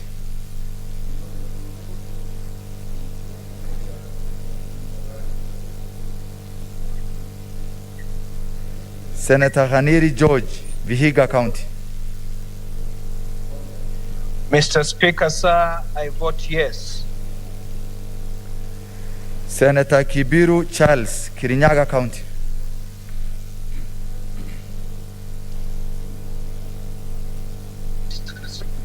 Senator Kihika Susan, Nakuru County.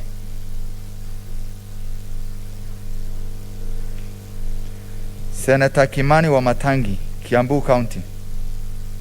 Mr. Speaker, I vote yes. Senator Kindiki Kidure, Tharaka Nithi County.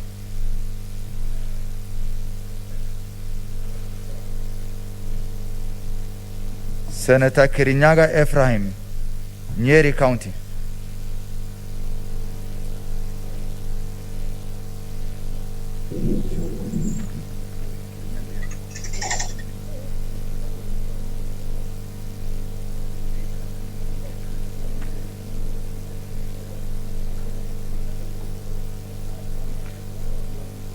Senator Kirinyaga, vote.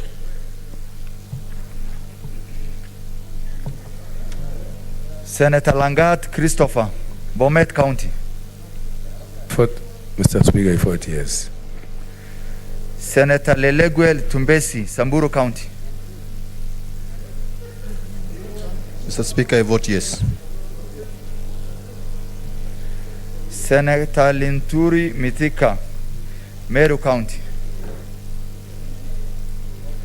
Senator Loitip Anwan, Lamu County.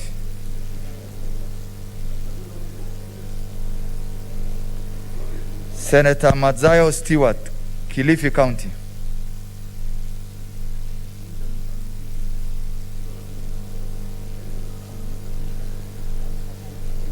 Senator Mahmood Mohammed, Mandera County. I vote yes. Senator Malala Cleophas Wahungu, Kakamega County. I vote yes. Senator Mbito Michael, Trans Nzoia County.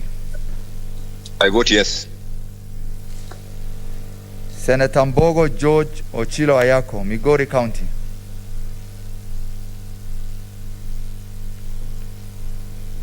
Senator Mogeni Eric Okongo, Nyamira County.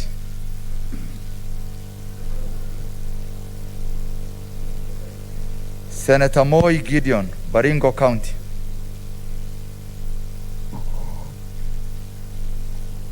I vote yes. Senator Mpayei Philip Salau, Kajiado County.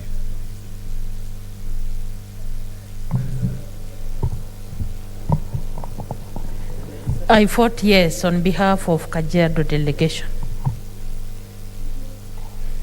Senator Murkomen Kipchumba, Elgeyo Marakwet County.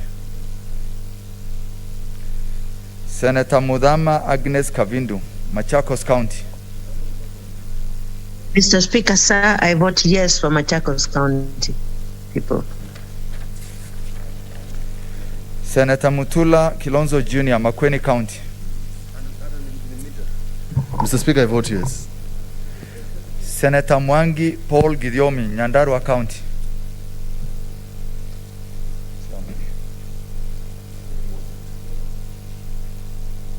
Senator Mwaruma Jones Mwashishe, Taita Taveta County. Mr. Speaker, I vote yes. Senator Munyahaji Mohamed Faki, Mombasa County. Mr. Speaker, sir, I vote yes. Senator Nderitu John Kinywa, Laikipia County.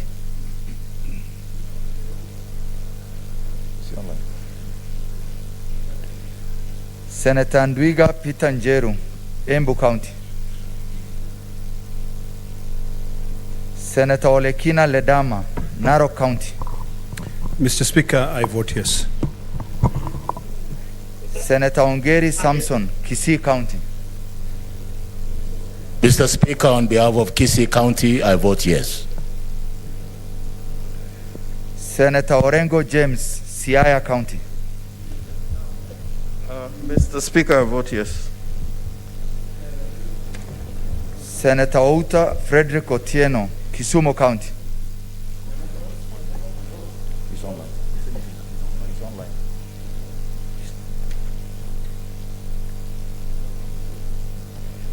I vote yes. Senator Pogisho Samuel Losuron, West Pokot County.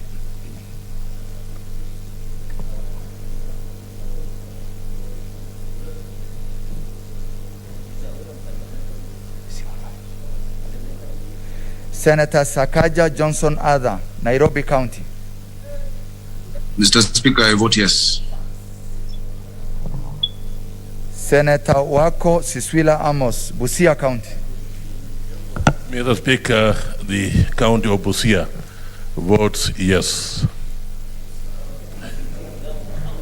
Senator Wambua Enoch, Kitui County.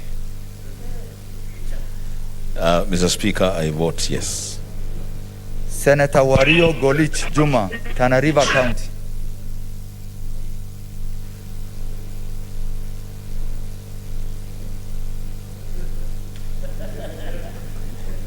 Senator Wetangula Moses Masika, Bungoma County. Mr. Speaker, I vote yes.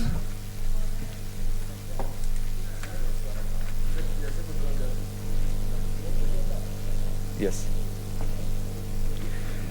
Senator Adan Dulo Fatuma, Isiolo County.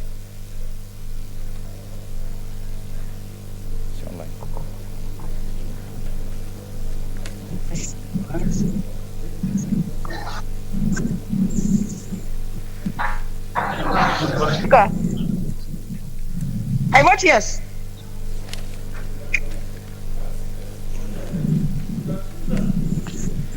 Senator Boy Isa Juma, Kwale County. I vote yes. I vote yes.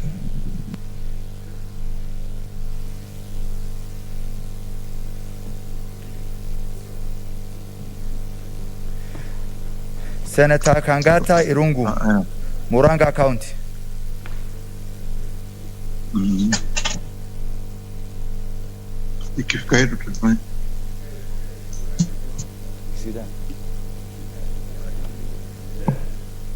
Senator Kibiru Charles, Kirinyaga County. Mr. Speaker, I vote yes. Senator Kihika Susan, Nakuru County.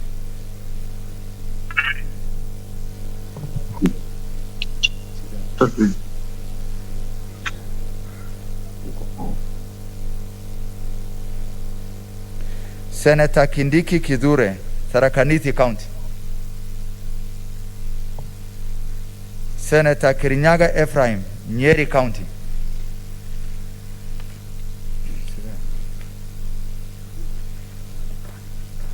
Senator Lintuli Franklin Mithika, Meru County. Senator Loitip Anwar, Lamu County.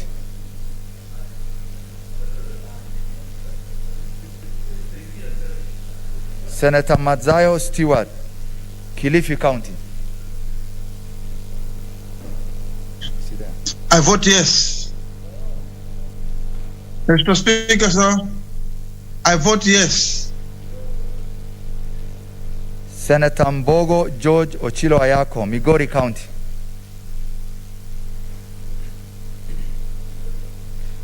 Senator Mogeni Eric Okongo, Nyamira County.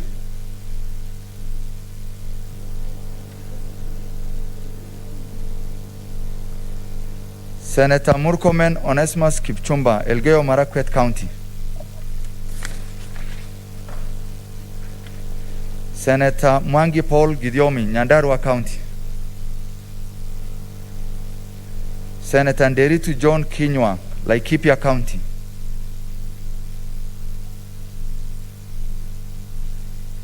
Senator Ndwiga Peter Njeru, Embu County.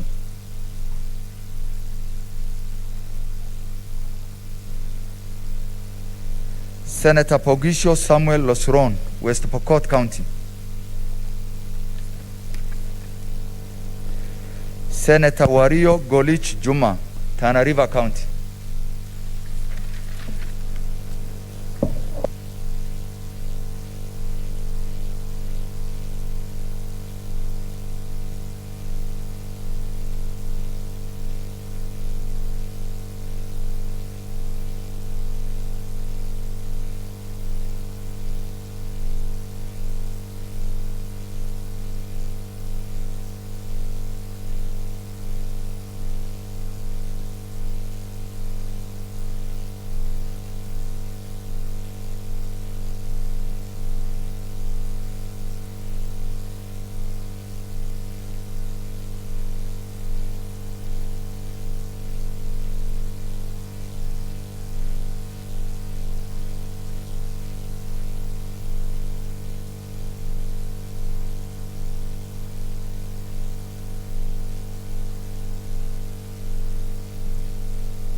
Honorable Senators, these are the results of the vote.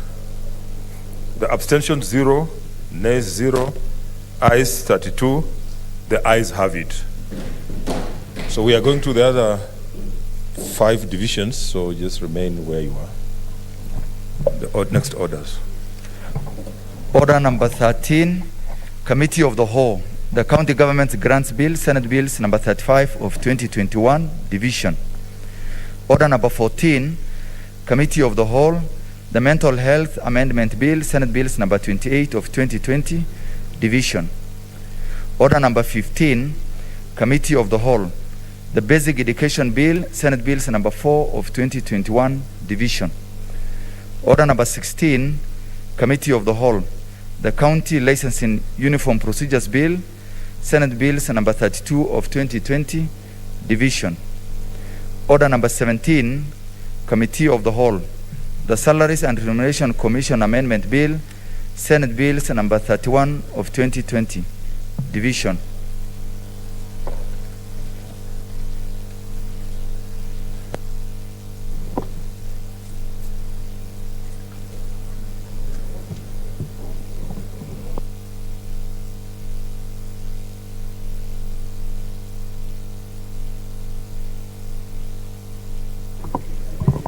Senator Nyamunga? No. No.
Order, Honorable Senators.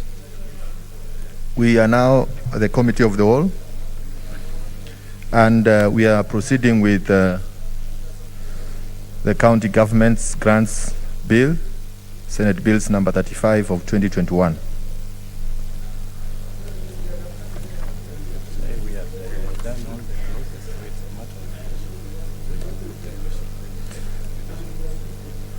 Honorable Senators,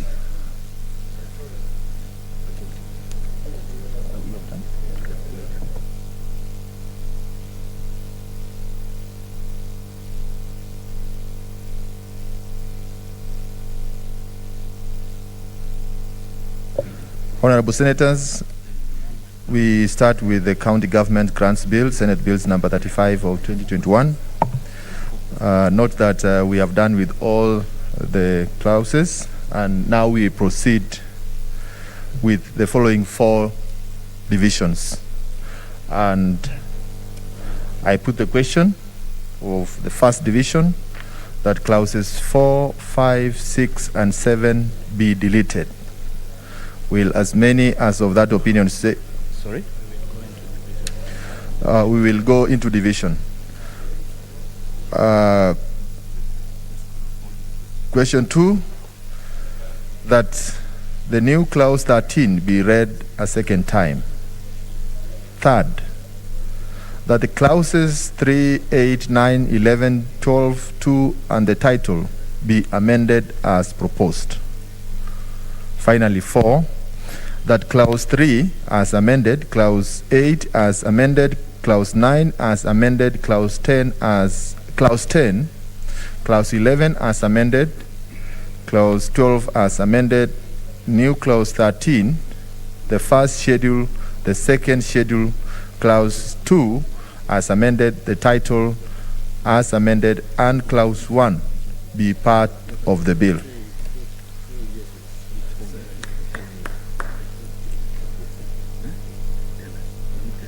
Honorable Senators, please propose the tellers for ayes and for nays.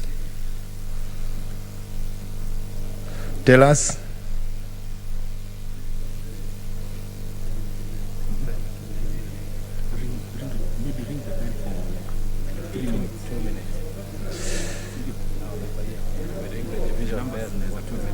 Honorable Senators, I now order that the bell be rung for 2 minutes.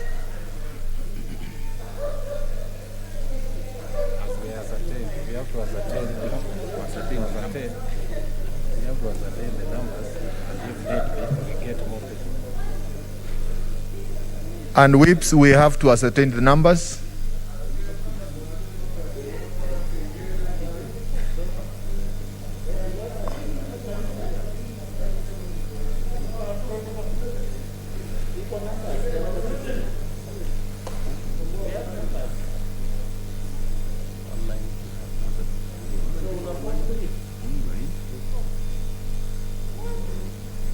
Just one vote. And 4.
Now I order the bell be stopped. Now we proceed with the voting, and kindly Senators note that you are placing your vote on the 3 clauses, or the 4 questions, sorry. 4 questions.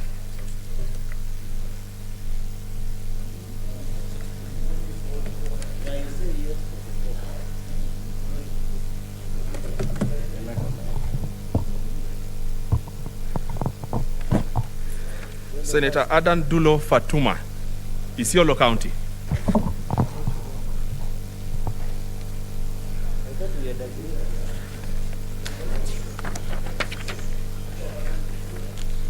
Senator Ali Abdullahi Ibrahim, Wajir County.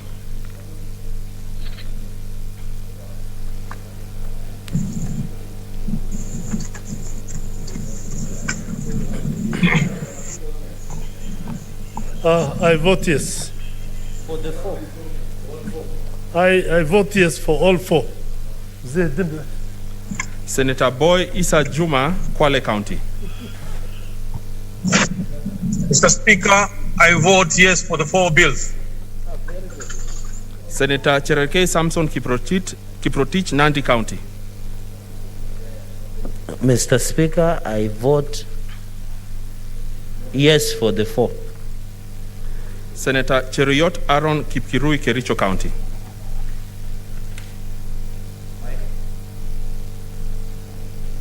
I vote yes for all the four. Senator Haji Abdul Mohamed, Garissa County. Mr. Speaker, I vote yes for the four. Senator Hargura Godana, Marsabit County.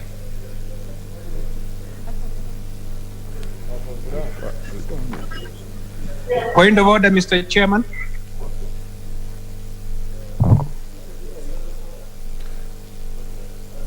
Senator Haniri? Mr. Chairman, can you hear me? Yes. Haniri here, just asking, I hear people voting, Mr. Speaker, I vote yes. Are those votes valid? The Speaker is not in the chair.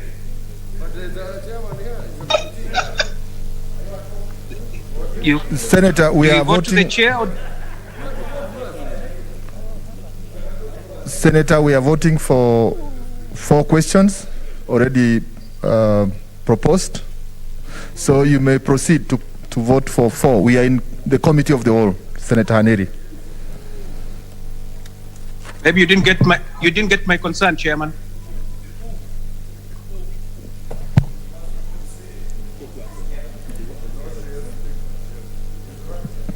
Senator Haniri, we are at the committee of the whole, so all senators who are voting, they are voting yes for the 4 questions. The presiding officer is the chair, not the speaker. You are right. That's the way it should be. But that's not what is happening. Senator Hargura Godana, Marsabit County.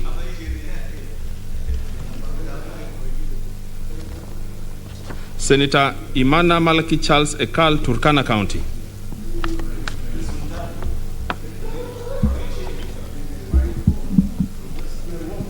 Professor. Give me the mic.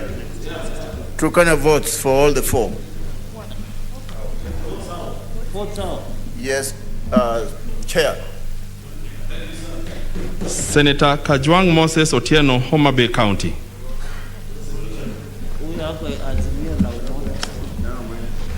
Senator Kamar Margaret Jepkoech, Wasingishu County.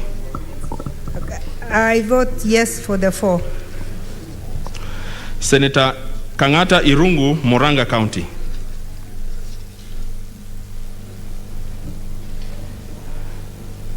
Senator Haniri George, Vihiga County. Chairman, Vihiga County votes yes on all the 4 questions. Senator Kibiru Charles Rubenson, Kirinyaga County. Mr. Chairman, I vote yes for the 4 bills. Order, Senator Kibiru, for the 4 questions. Mr. Speaker, I vote yes for the 4 bills. Questions. 4 questions. Huh? 4 questions. Yeah, 4 questions. I vote yes for the 4 questions. Senator Kihika Susan Wakarura, Nakuru County.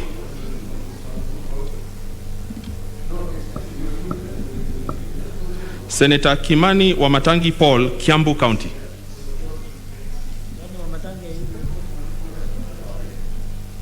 Senator Kindiki Kithure, Tharaka Nithi County.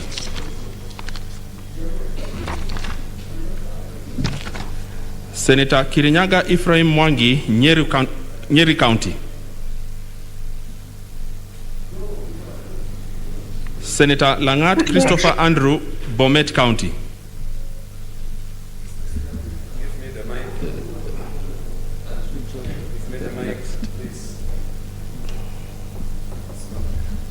Okay.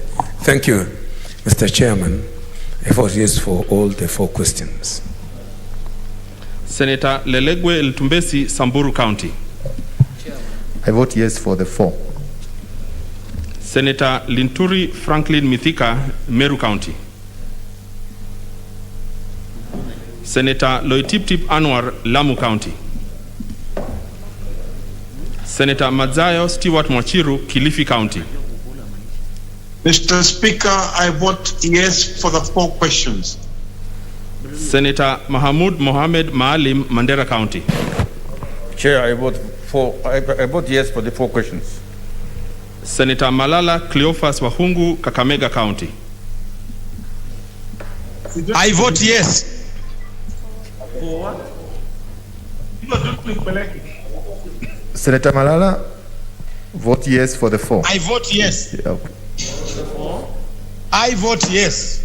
Senator Malala, we are voting for 4 questions.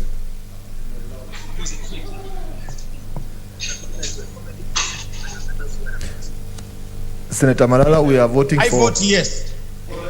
For the 4.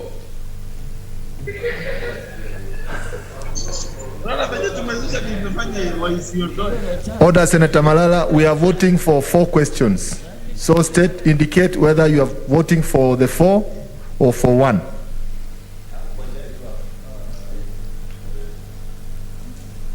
I vote yes.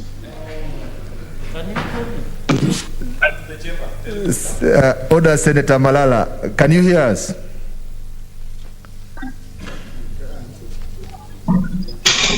Senator Yes, Malala? I can hear you. Senator I can hear you. Senator, we are voting for the 4 questions. So place your vote for the 4. I vote yes.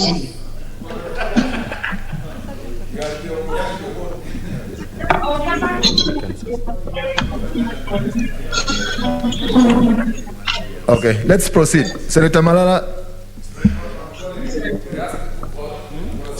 Senator Mbito Michael Malinga, Trans Nzoia County. I vote yes for the 4 questions. Senator Mbogo George Ochilo Ayako, Migori County.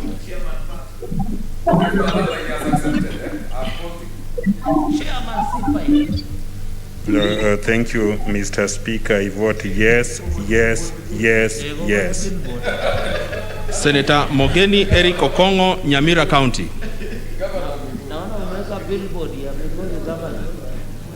Senator Moi Gideon Kipsielei Towet, Baringo County.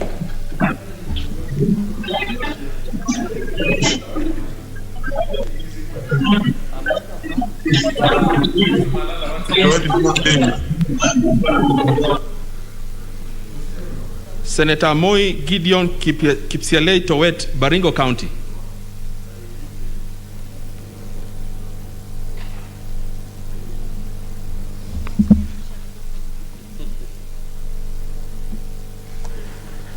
Senator Mpaye Philip Salau, Kajiado County.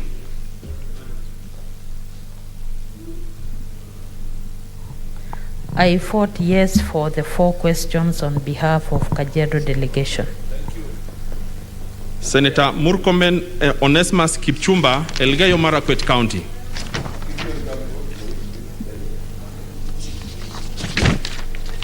Senator Muthama Agnes Kavindu, Machakos County.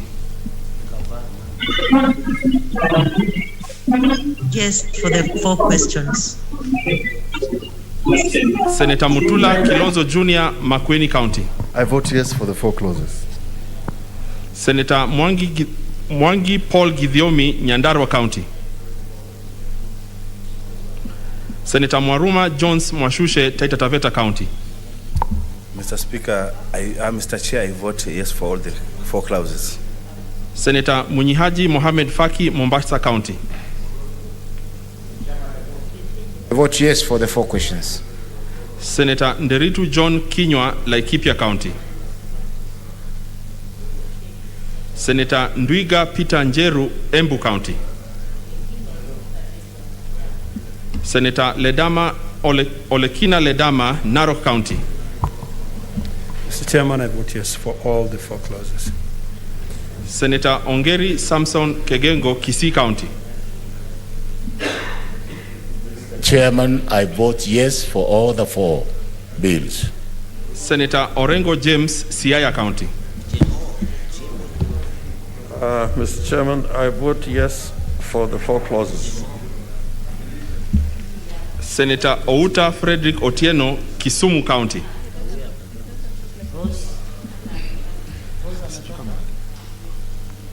on all the 4 clauses.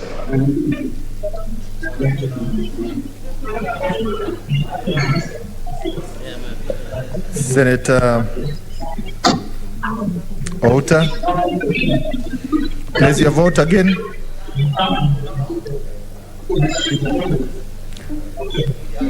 Senator Outa. Did you hear me? Now place your vote again.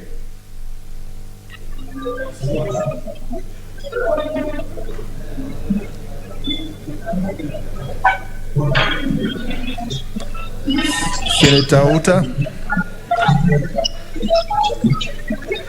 Senator Pogisio Samuel Losuron, West Pokot County. Senator Sakaja Johnson Arthur, Nairobi County. Mr. Chair, I vote yes for all of the 4. Senator Wako Sitwila Amos, Busia County.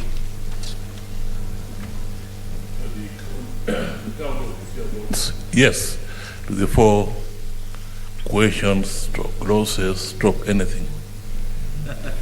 Senator Wambua Enoch Kiyo, Kitui County.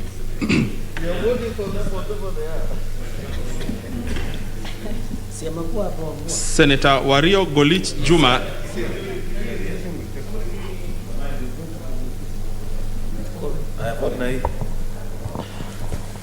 Chairman, I vote yes for all the 4 questions. Senator Wario Golich Juma, Tana River County. Senator Wetangula Moses Masika, Bungoma County. Mr. Chairman, I vote yes on all the 4 clauses.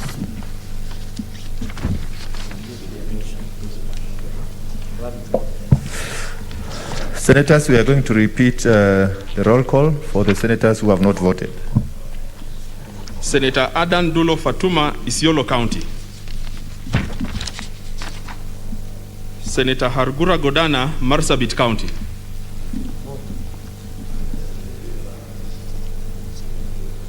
Chairman, I vote yes for the 4 questions. Senator Kajwang Moses Otieno, Homa Bay County. Senator Kangata Irungu, Muranga County. Senator Kihika Susan Wakarura, Nakuru County. Senator Kimani Wamatangi Paul, Kiambu County. Senator Kindiki Kithure, Mr. Speaker, I vote yes. Who is that?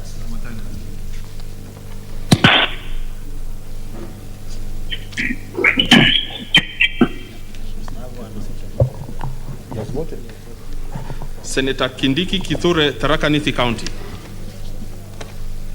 Senator Kirinyaga Ephraim Mwangi Maina, Nyeri County. Senator Linturi Franklin Mithika, Meru County. Senator Loitiptip Anwar, Lamu County. Senator Malala Cleophas Wahungu, Kakamega County.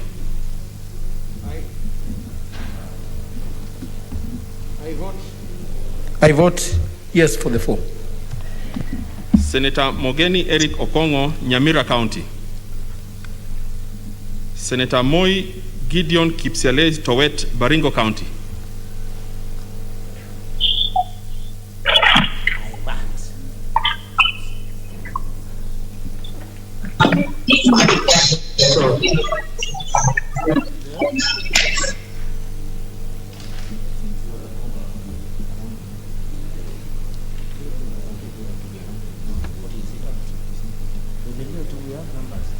Senator Murkomen Onesmus Kipchumba, Elgeyo Marakwet County.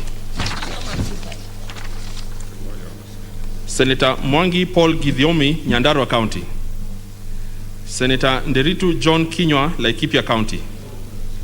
Senator Ndwiga Peter Njeru, Embu County. Senator Outa Frederick Otieno, Kisumu County.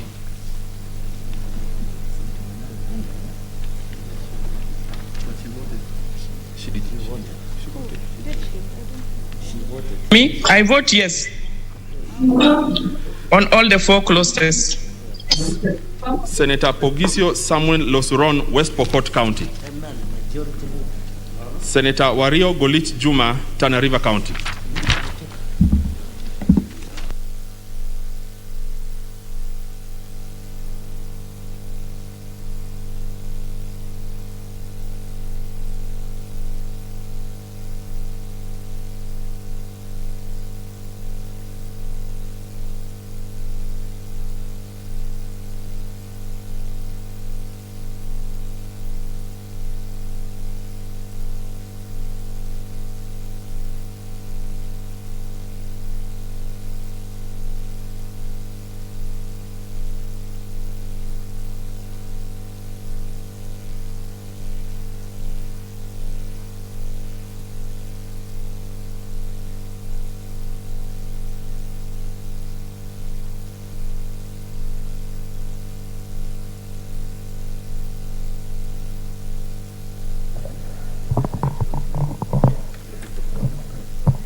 Honorable Senators, now we proceed with the Committee of the Whole considering the Mental Health Amendment Bill, Senate Bills number 28 of 2020.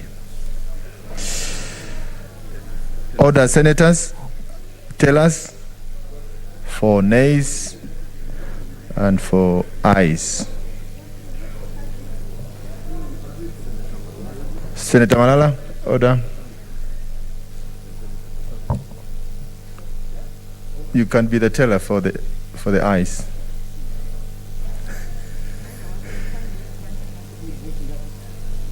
That's true. Order, Senators. We are now considering the the Mental Health Amendment Bill, Senate Bills number 28 of 2020. And we are considering two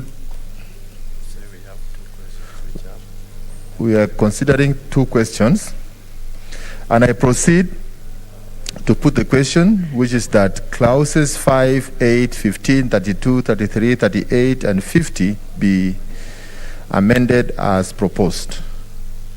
Second, I put the question, which is that clauses 2, 3, 4, 5 as amended, 7, 8 as amended, 9, 10, 11, 12, 13, 14, 15 as amended, 16, 17, 18, 19, 20, 21, 22, 23, 24, 25, 26, 27, 28, 29, 30, 31, 32 as amended, 33 as amended, 34 as amended, 35 as amended, 36 as amended, 37 as amended, 38 as amended, 34, 36, 34, 35, 36, 37, 38 as amended, 39, 40, 41, 42, 43, 44, 45, 46, 47, 48, 49, and 50 as amended, 51, 52, schedule clause 2, the title, and clause 1 be part of the bill.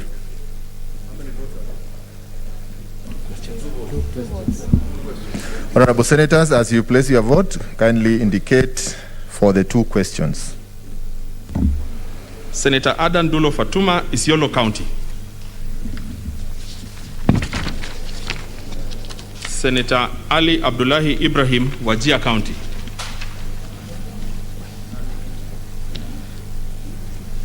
Senator Boy Isa Juma, Kwale County. I vote yes for the two. Chair, I hope you know.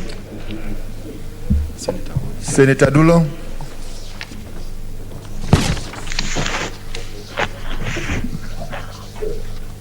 Senator Dulo. Senator Boy, I vote yes.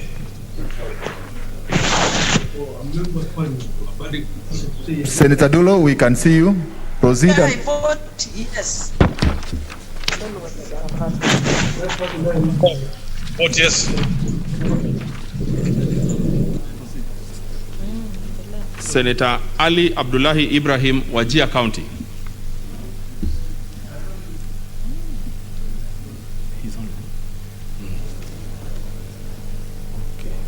Senator Boy Isa Juma, Kwale County.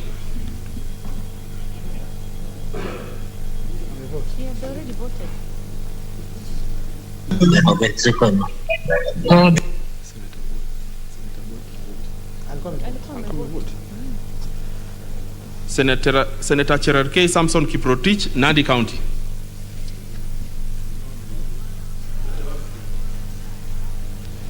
Yes. Senator Cheruiyot Aaron Kipkirui, Kericho County.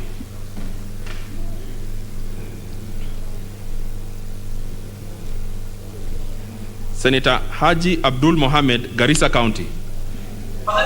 Mr. Chair, I vote yes. Senator Hargura Godana, Marsabit County.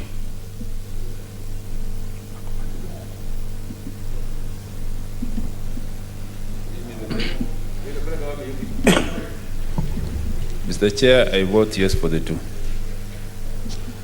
Senator Imana Malaki Charles Ekal, Turkana County.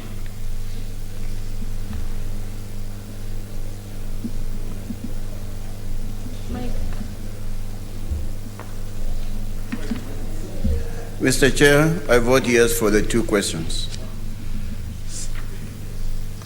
Senator Kajwang Moses Otieno, Homa Bay County.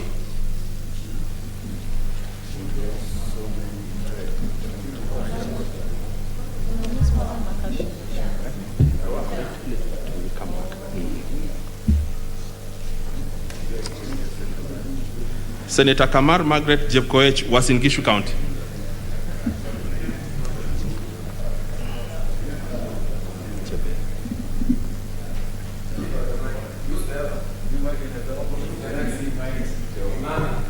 Chair, I vote yes for the two. Senator Kangata Irungu, Murang'a County.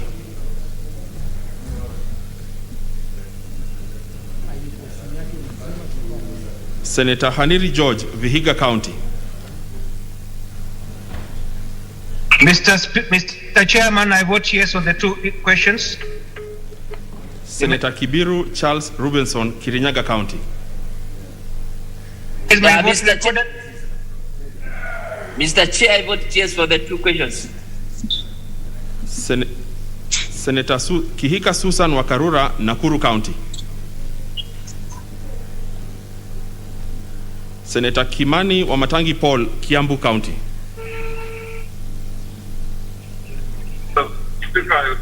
Chairman, I vote yes. Senator Kindiki Kiture, Tharaka Nithi County. Senator Kirinyaga Ephraim Mwangi Maina, Nyeri County. Senator Langat Christopher Andrew, Bomet County.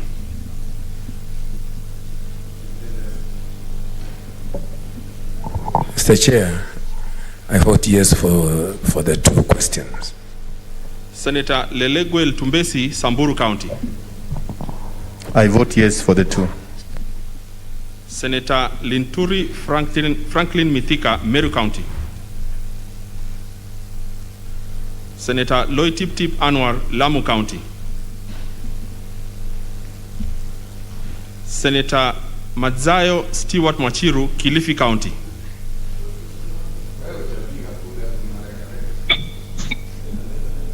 I vote yes for the two questions. Senator Mohammed Mahamud Maalim, Mandera County. I vote yes for the two, Chair. Senator Malala Cleophas Wahungu, Kakamega County. I vote yes for the two. Senator Mbito Michael Malinga, Trans Nzoia County.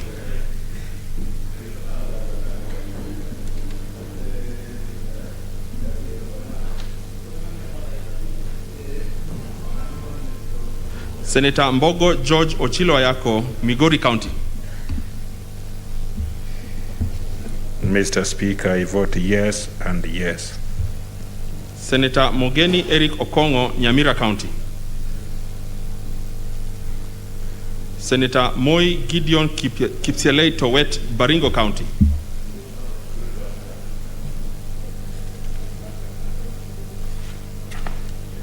Senator Mpaye Philip Salau, Kajiado County. I vote yes for the two questions on behalf of Kajiado delegation. Senator Muthama Agnes Kavindu, Machakos County. Mr. Chair, I vote yes for the two questions for Machakos County. Senator Murkomen Onesmus Kipchumba, Elgeyo Marakwet County.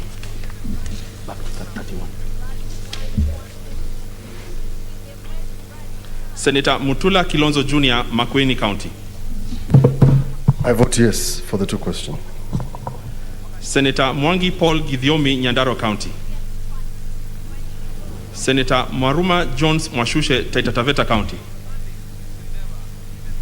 I vote yes for the two questions. Senator Munyihaji Mohamed Faki, Mombasa County.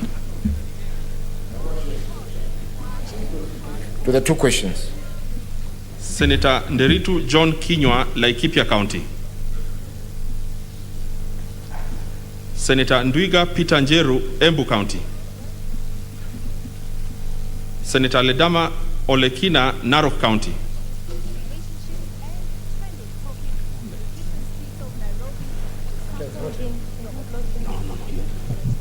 Senator Ongeri Samson Kegengo, Kisii County.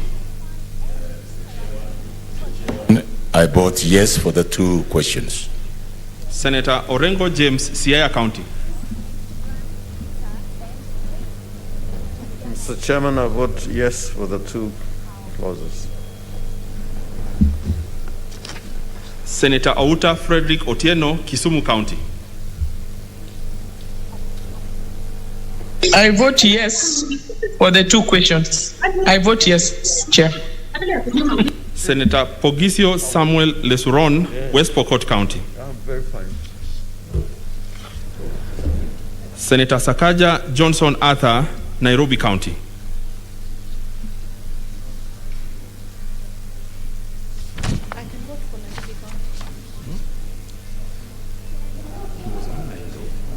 Shall I proceed?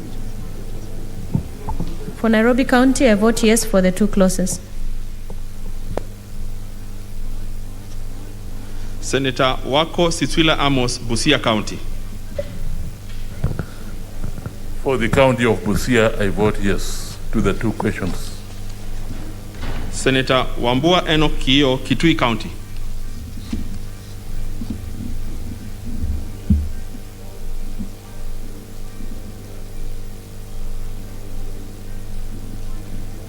Mr. Chairman, I vote yes for the 2 questions.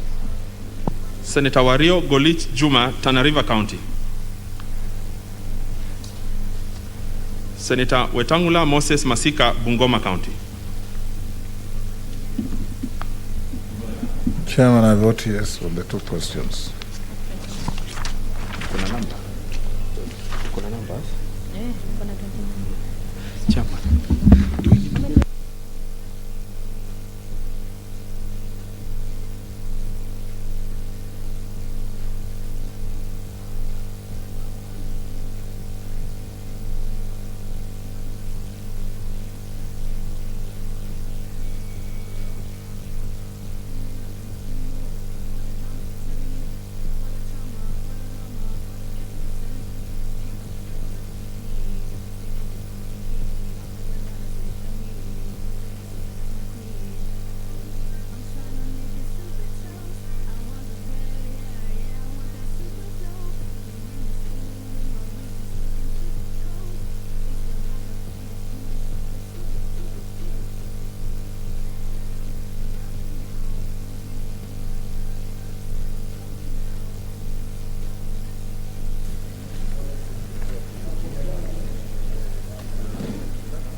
Honorable Senators, as we proceed, we are now considering at the Committee of the Whole the Basic Education Bill, Senate Bill number 4 of 2021. And we have 2 clauses to consider, or 2 divisions. And I proceed to put the question, which is that Clause 3 be amended as proposed. Division 2 of the bill, I put the question, which is that Clause 3 as amended, Clause 2, the title, and Clause 1 be part of the bill. Division. Senator Eden Dulo Fatuma, Isiolo County.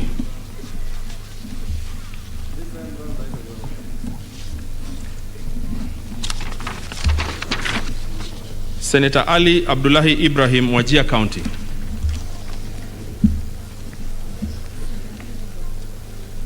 Senator Boy Isa Juma, Kwale County.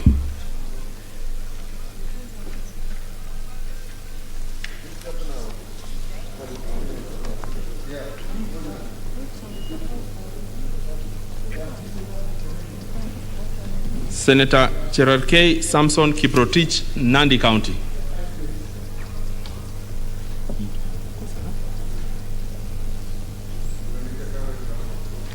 Senator Cheruyot Aaron Kipkirui, Kericho County. I vote yes. Senator Haji Abdul Mohammed, Garissa County. Chair, I vote yes. Senator Hargura Godana, Marsabit County. Chair, I vote yes. Senator Imana Malaki Charles Ekal, Turkana County.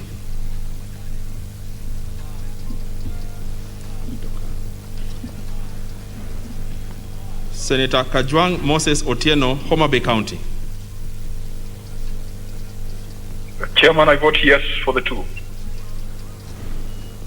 Senator Kamar Margaret Jebkoech, Uasin Gishu County.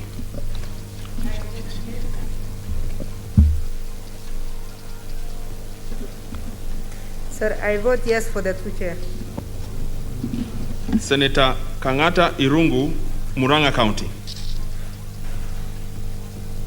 Senator Haniri George, Vihiga County.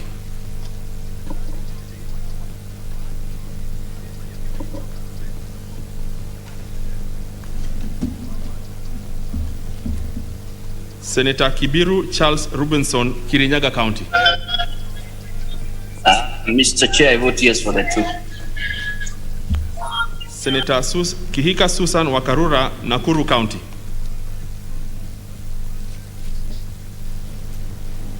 Senator Kimani Wamatangi Paul, Kiambu County.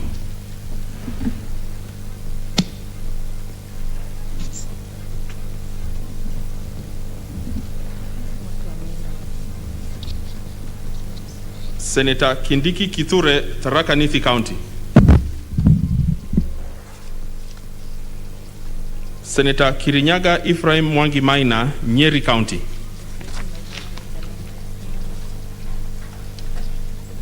Senator Langat Christopher Andrew, Bomet County.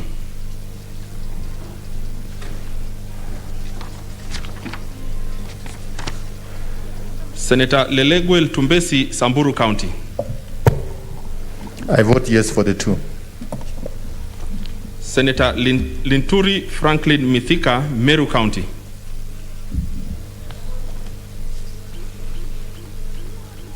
Senator Loitiptip Anwar, Lamu County.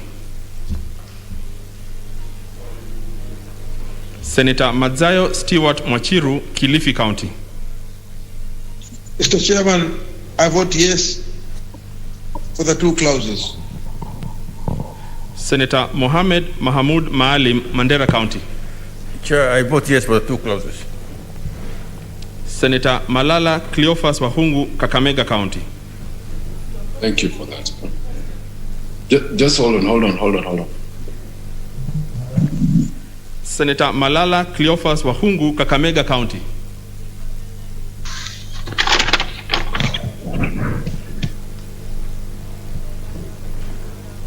Senator Mbito Michael Malinga, Trans Nzoia County. I vote yes for the two. Senator Mbogo George Ochilo Ayako, Migori County. I vote yes and yes. Senator Mogeni Eric Okongo, Nyamira County. Senator Moi Gideon Kipselei Towet, Baringo County. I vote yes for the two. Senator Mpaye Philip Salau, Kajiado County. I vote yes for the two. Senator Murkomen Onesmus Kipchumba, Elgeyo Marakwet County.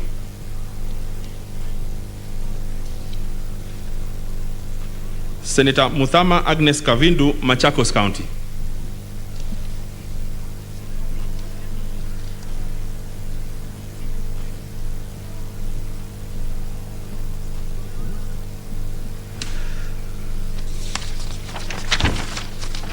Senator Mutula Kilonzo Jr., Makueni County.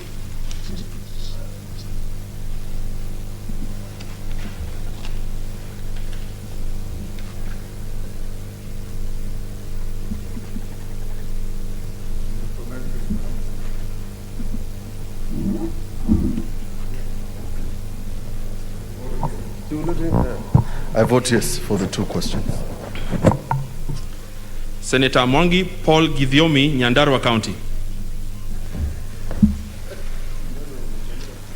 Senator Mwaruma Jones Mwashushe, Taita Taveta County. Mr. Chair, I vote yes. Senator Munyihaji Mohamed Faki, Mombasa County. Mr. Chairman, I vote yes for the two clauses. Senator Nderitu John Kinywa, Laikipia County.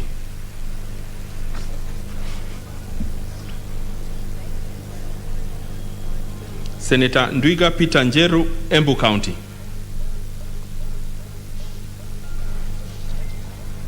Senator Olekina Ledama, Narok County.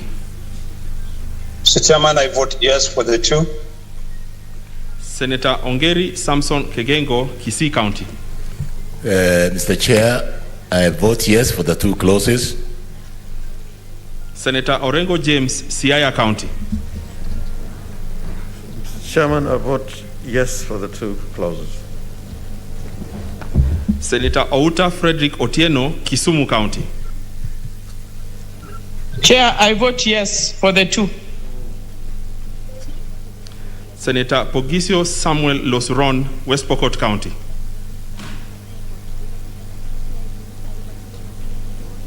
Senator Sakaja Johnson Arthur, Nairobi County. I vote yes for the two. Senator Wako Sitswila Amos, Busia County. The county of Busia votes yes to the two questions. Senator Wambua Enoch Kiyo, Kitui County.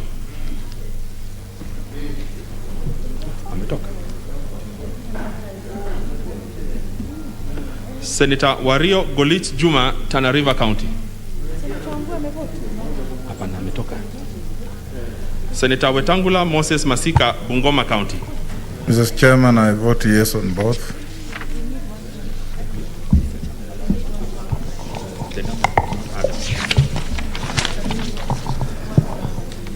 Proceed with the roll call again for those senators who may not have voted.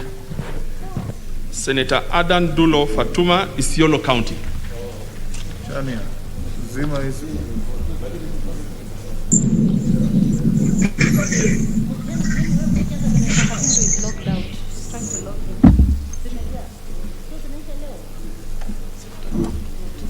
Senator Dulo, kindly vote. Senator Dulo. I vote yes. Senator Dulo.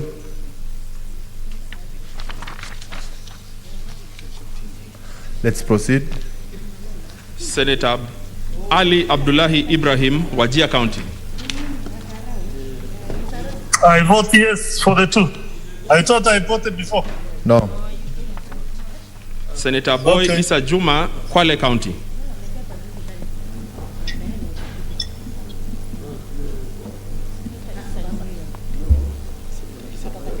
Senator Isa Boy to vote. I vote yes for the two. Senator Cherarke Samson Kiprotich, Nandi County.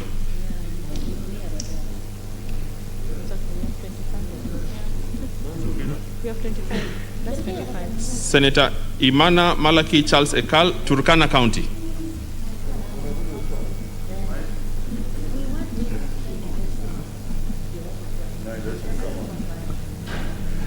Mr. Chair, I vote yes for the two clauses. Senator Kangata Irungu, Muranga County. Senator Haniri George, Vihiga County. Senator Kihika Susan Wakarura, Nakuru County.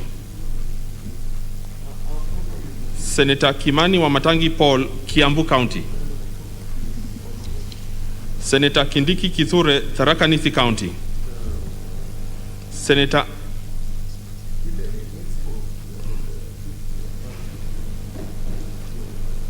Kimani Wamatangi Paul, Kiambu County.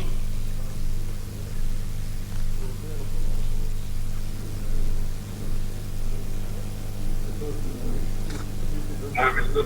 Speaker, I vote yes. Senator Kindiki Kithure, Tharaka Nithi County. Senator Kirinyaga Ephraim Mwangi Maina, Nyeri County.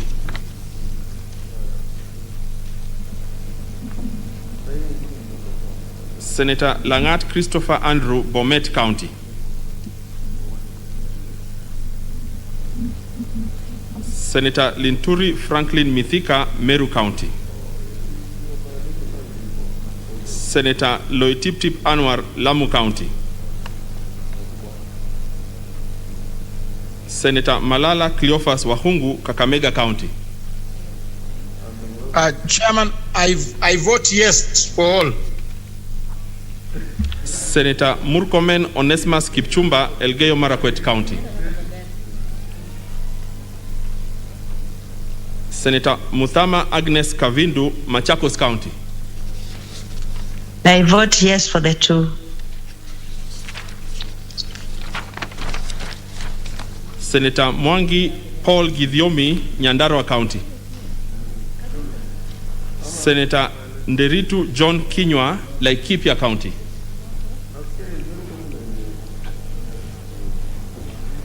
Senator Ndwiga Peter Njeru, Embu County. Senator Pogisio Samuel Losuron, West Pokot County. Senator Wambua Enoch Kiyo, Kitui County. Senator Wario Golit Juma, Tana River County. Let's go to number 18. Senator Langat is here. Senator Langat Christopher Andrew, Bomet County. Chairman, I vote yes for all. How many are they? 2 for all the 2 questions.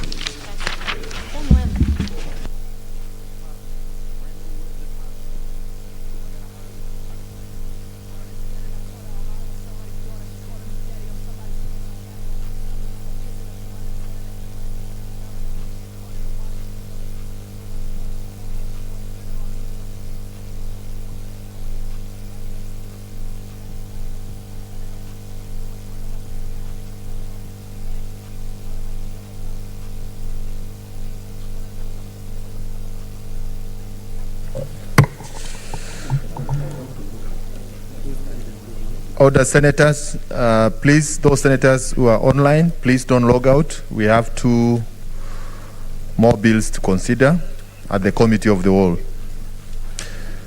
Now we proceed the second last bill, the County Licensing Uniform Procedure Bill, Senate Bills number 32 of 2020, committee of the whole. We have 2 divisions. And I proceed to put the question, which is that clauses 3, 7, 15, 19, 22, clause 1 be amended as proposed. Division at the end. Second division, I put the question, which is that clause 3 as amended, 4, 5, 6, 7 as amended, 8, 9, 10, 11, 12, 13, 14, 15 as amended, 16, 17, 18, 19 as amended, 20, 21, 22 as amended, 23, 24, 25, 26, 27, 28, the title and clause 1 as amended be part of the bill. Division. Senator Adan Dulo Fatuma, Isiolo County. Senators, note that you are voting for 2 questions. So place your vote. Senator Dulo.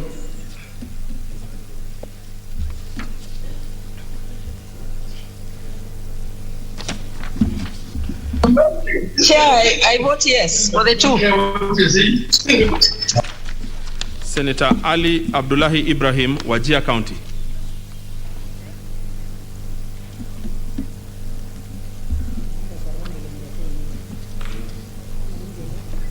I vote yes for the 2. Senator Boy Issa Juma, Kwale County. I vote yes for the 2.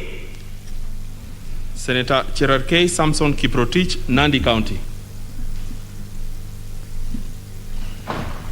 Senator Cheriot Aaron Kipkirui, Kericho County.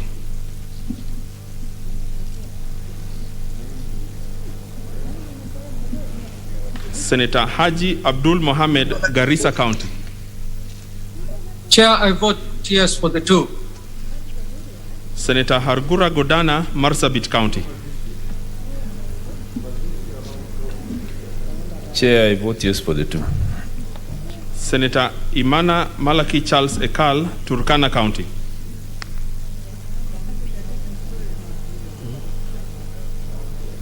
Senator Imana Malaki Charles Ekal, Turkana County. Mr. Chair, I vote for the two questions. Senator Kajwang Moses Otieno, Homa Bay County. Yeah, I vote yes. Senator Kamar Margaret Jepkoech, Uasin Gishu County. I vote yes for the two. Thank you. Senator Kangata Irungu, Murang'a County. Senator Haniri George, Vihiga County.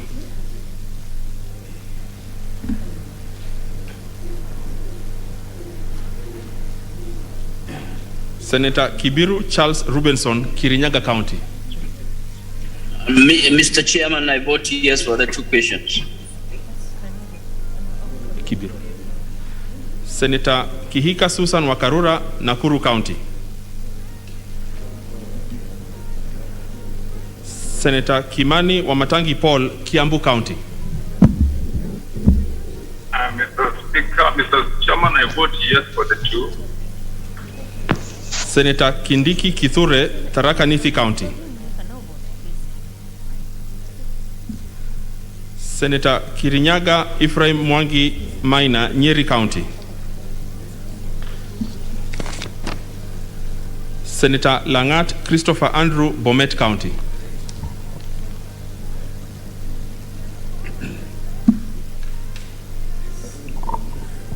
I vote yes for the two.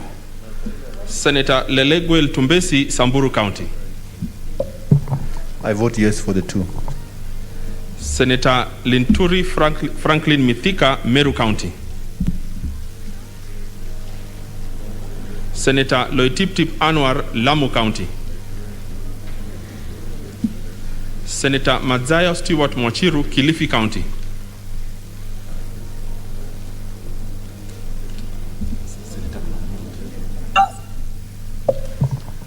Senator Manzayo, unmute.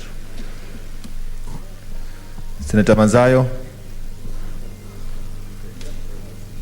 Mr. Chairman, I vote yes for the two clauses.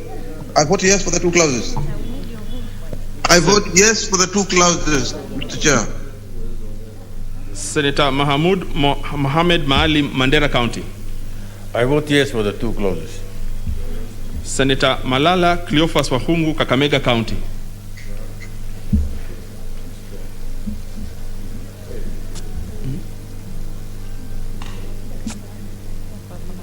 I vote yes for the two clauses.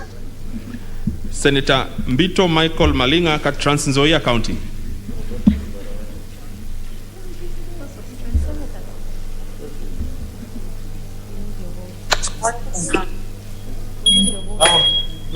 How are you? Senator Mbogo George Ochilo Ayako, Migori County. Anyway, it's okay then. Mr. Speaker, I vote yes. Senator Mogeni Eric Okongo, Nyamira County.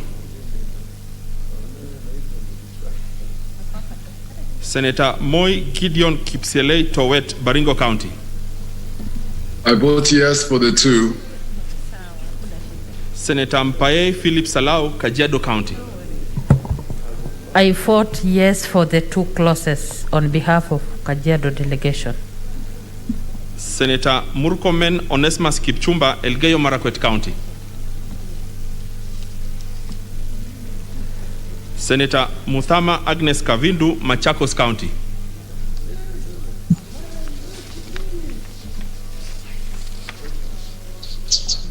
Mr. Chair, I vote yes for the two clauses. Senator Mutula Kilonzo Jr., Makueni County. I vote yes for the two clauses, Mr. Chairman. Senator Mwangi Paul Gidhiomi, Nyandarua County. Senator Mwaruma Jones Mwashushe, Taita Taveta County.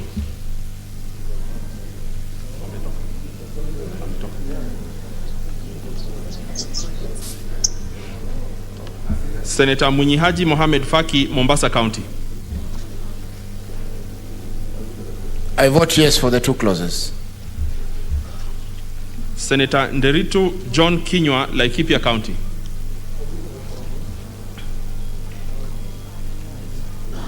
Senator Ndwiga Peter Njeru, Embu County.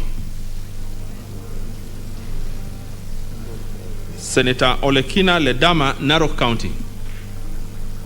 Mr. Chairman, I vote yes for the two. Senator Ongeri Samson Kegengo, Kisii County. And Mr. Chairman, I vote yes for the two clauses. Senator Orengo James, Siaya County. Mr. Chairman, I vote yes for the two clauses. Senator Outa Frederick Otieno, Kisumu County.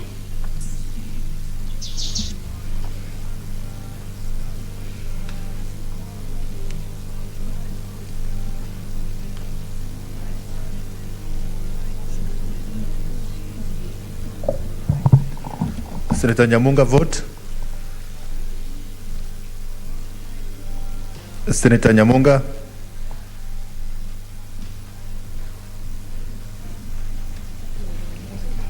Senator Pogisio Samuel Losron, West Pokot County.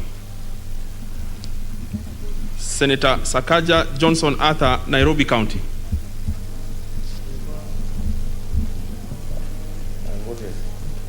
Mr. Speaker, I vote yes.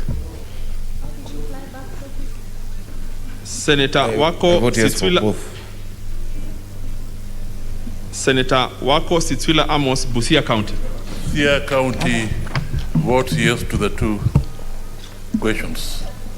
Senator Wambua Enoch Kiyo, Kitui County. Senator Wario. For the two. I'm voting, Chairman.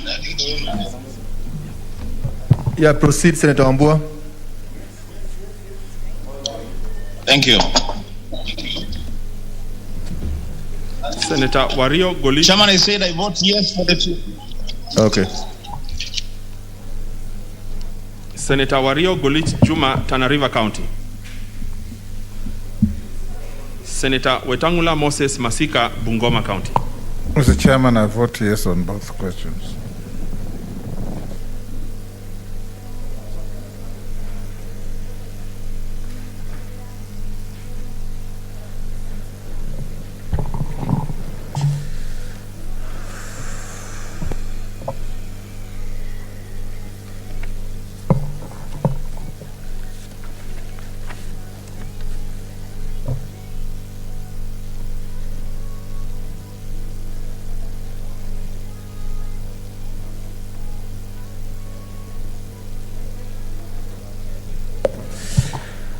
Honorable Senators, those senators online, kindly remain online.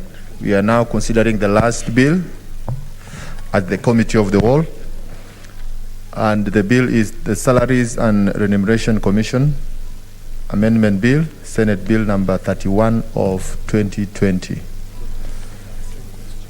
We have two questions to consider, and I proceed to put the question that clause 2 be amended as proposed. Division at the end. 2, that clause 2 as amended, clause 3, the title, and clause 1 be part of the bill. Division.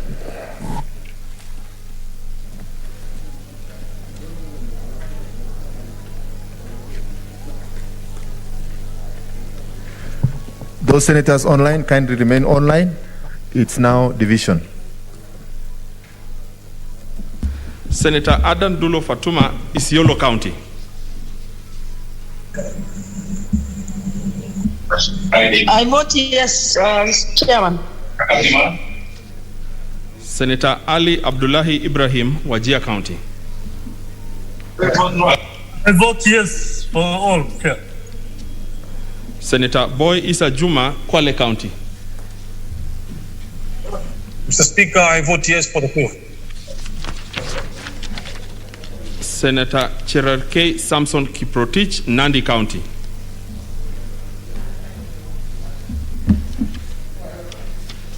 Senator Cheruiyot Aaron Kipkirui, Kericho County.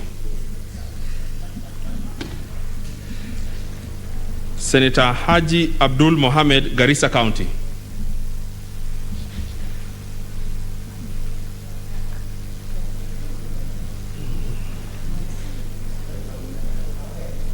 Senator Hargura Godana, Marsabit County. I vote yes for the two. Senator Imana Malaki Charles Ekal, Turkana County. Mr. Chair, I vote yes. Senator Kajwang Moses Otieno, Homa Bay County.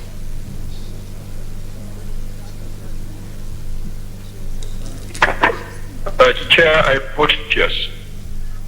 Senator Kamar Margaret Jepkoech, Uasin Gishu County.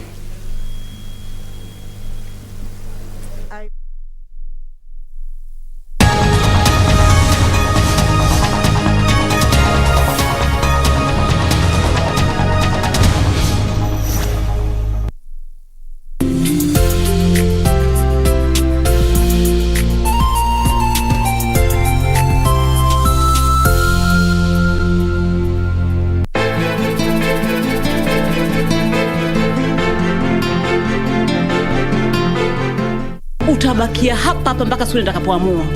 Kama hajashtakiwa mwachilie nimpeleke kwake. She's been through a lot. Through a lot kitu gani? Mimi nafaa kujali. Niwachie roho yangu tafadhali Kate. Mimi nitakujibu nini? Wacha kujifanya wazimu wewe, sawa? Hizi ngoni za nani? Labda ungependa kufanya nini? Niwe housewife. Ah!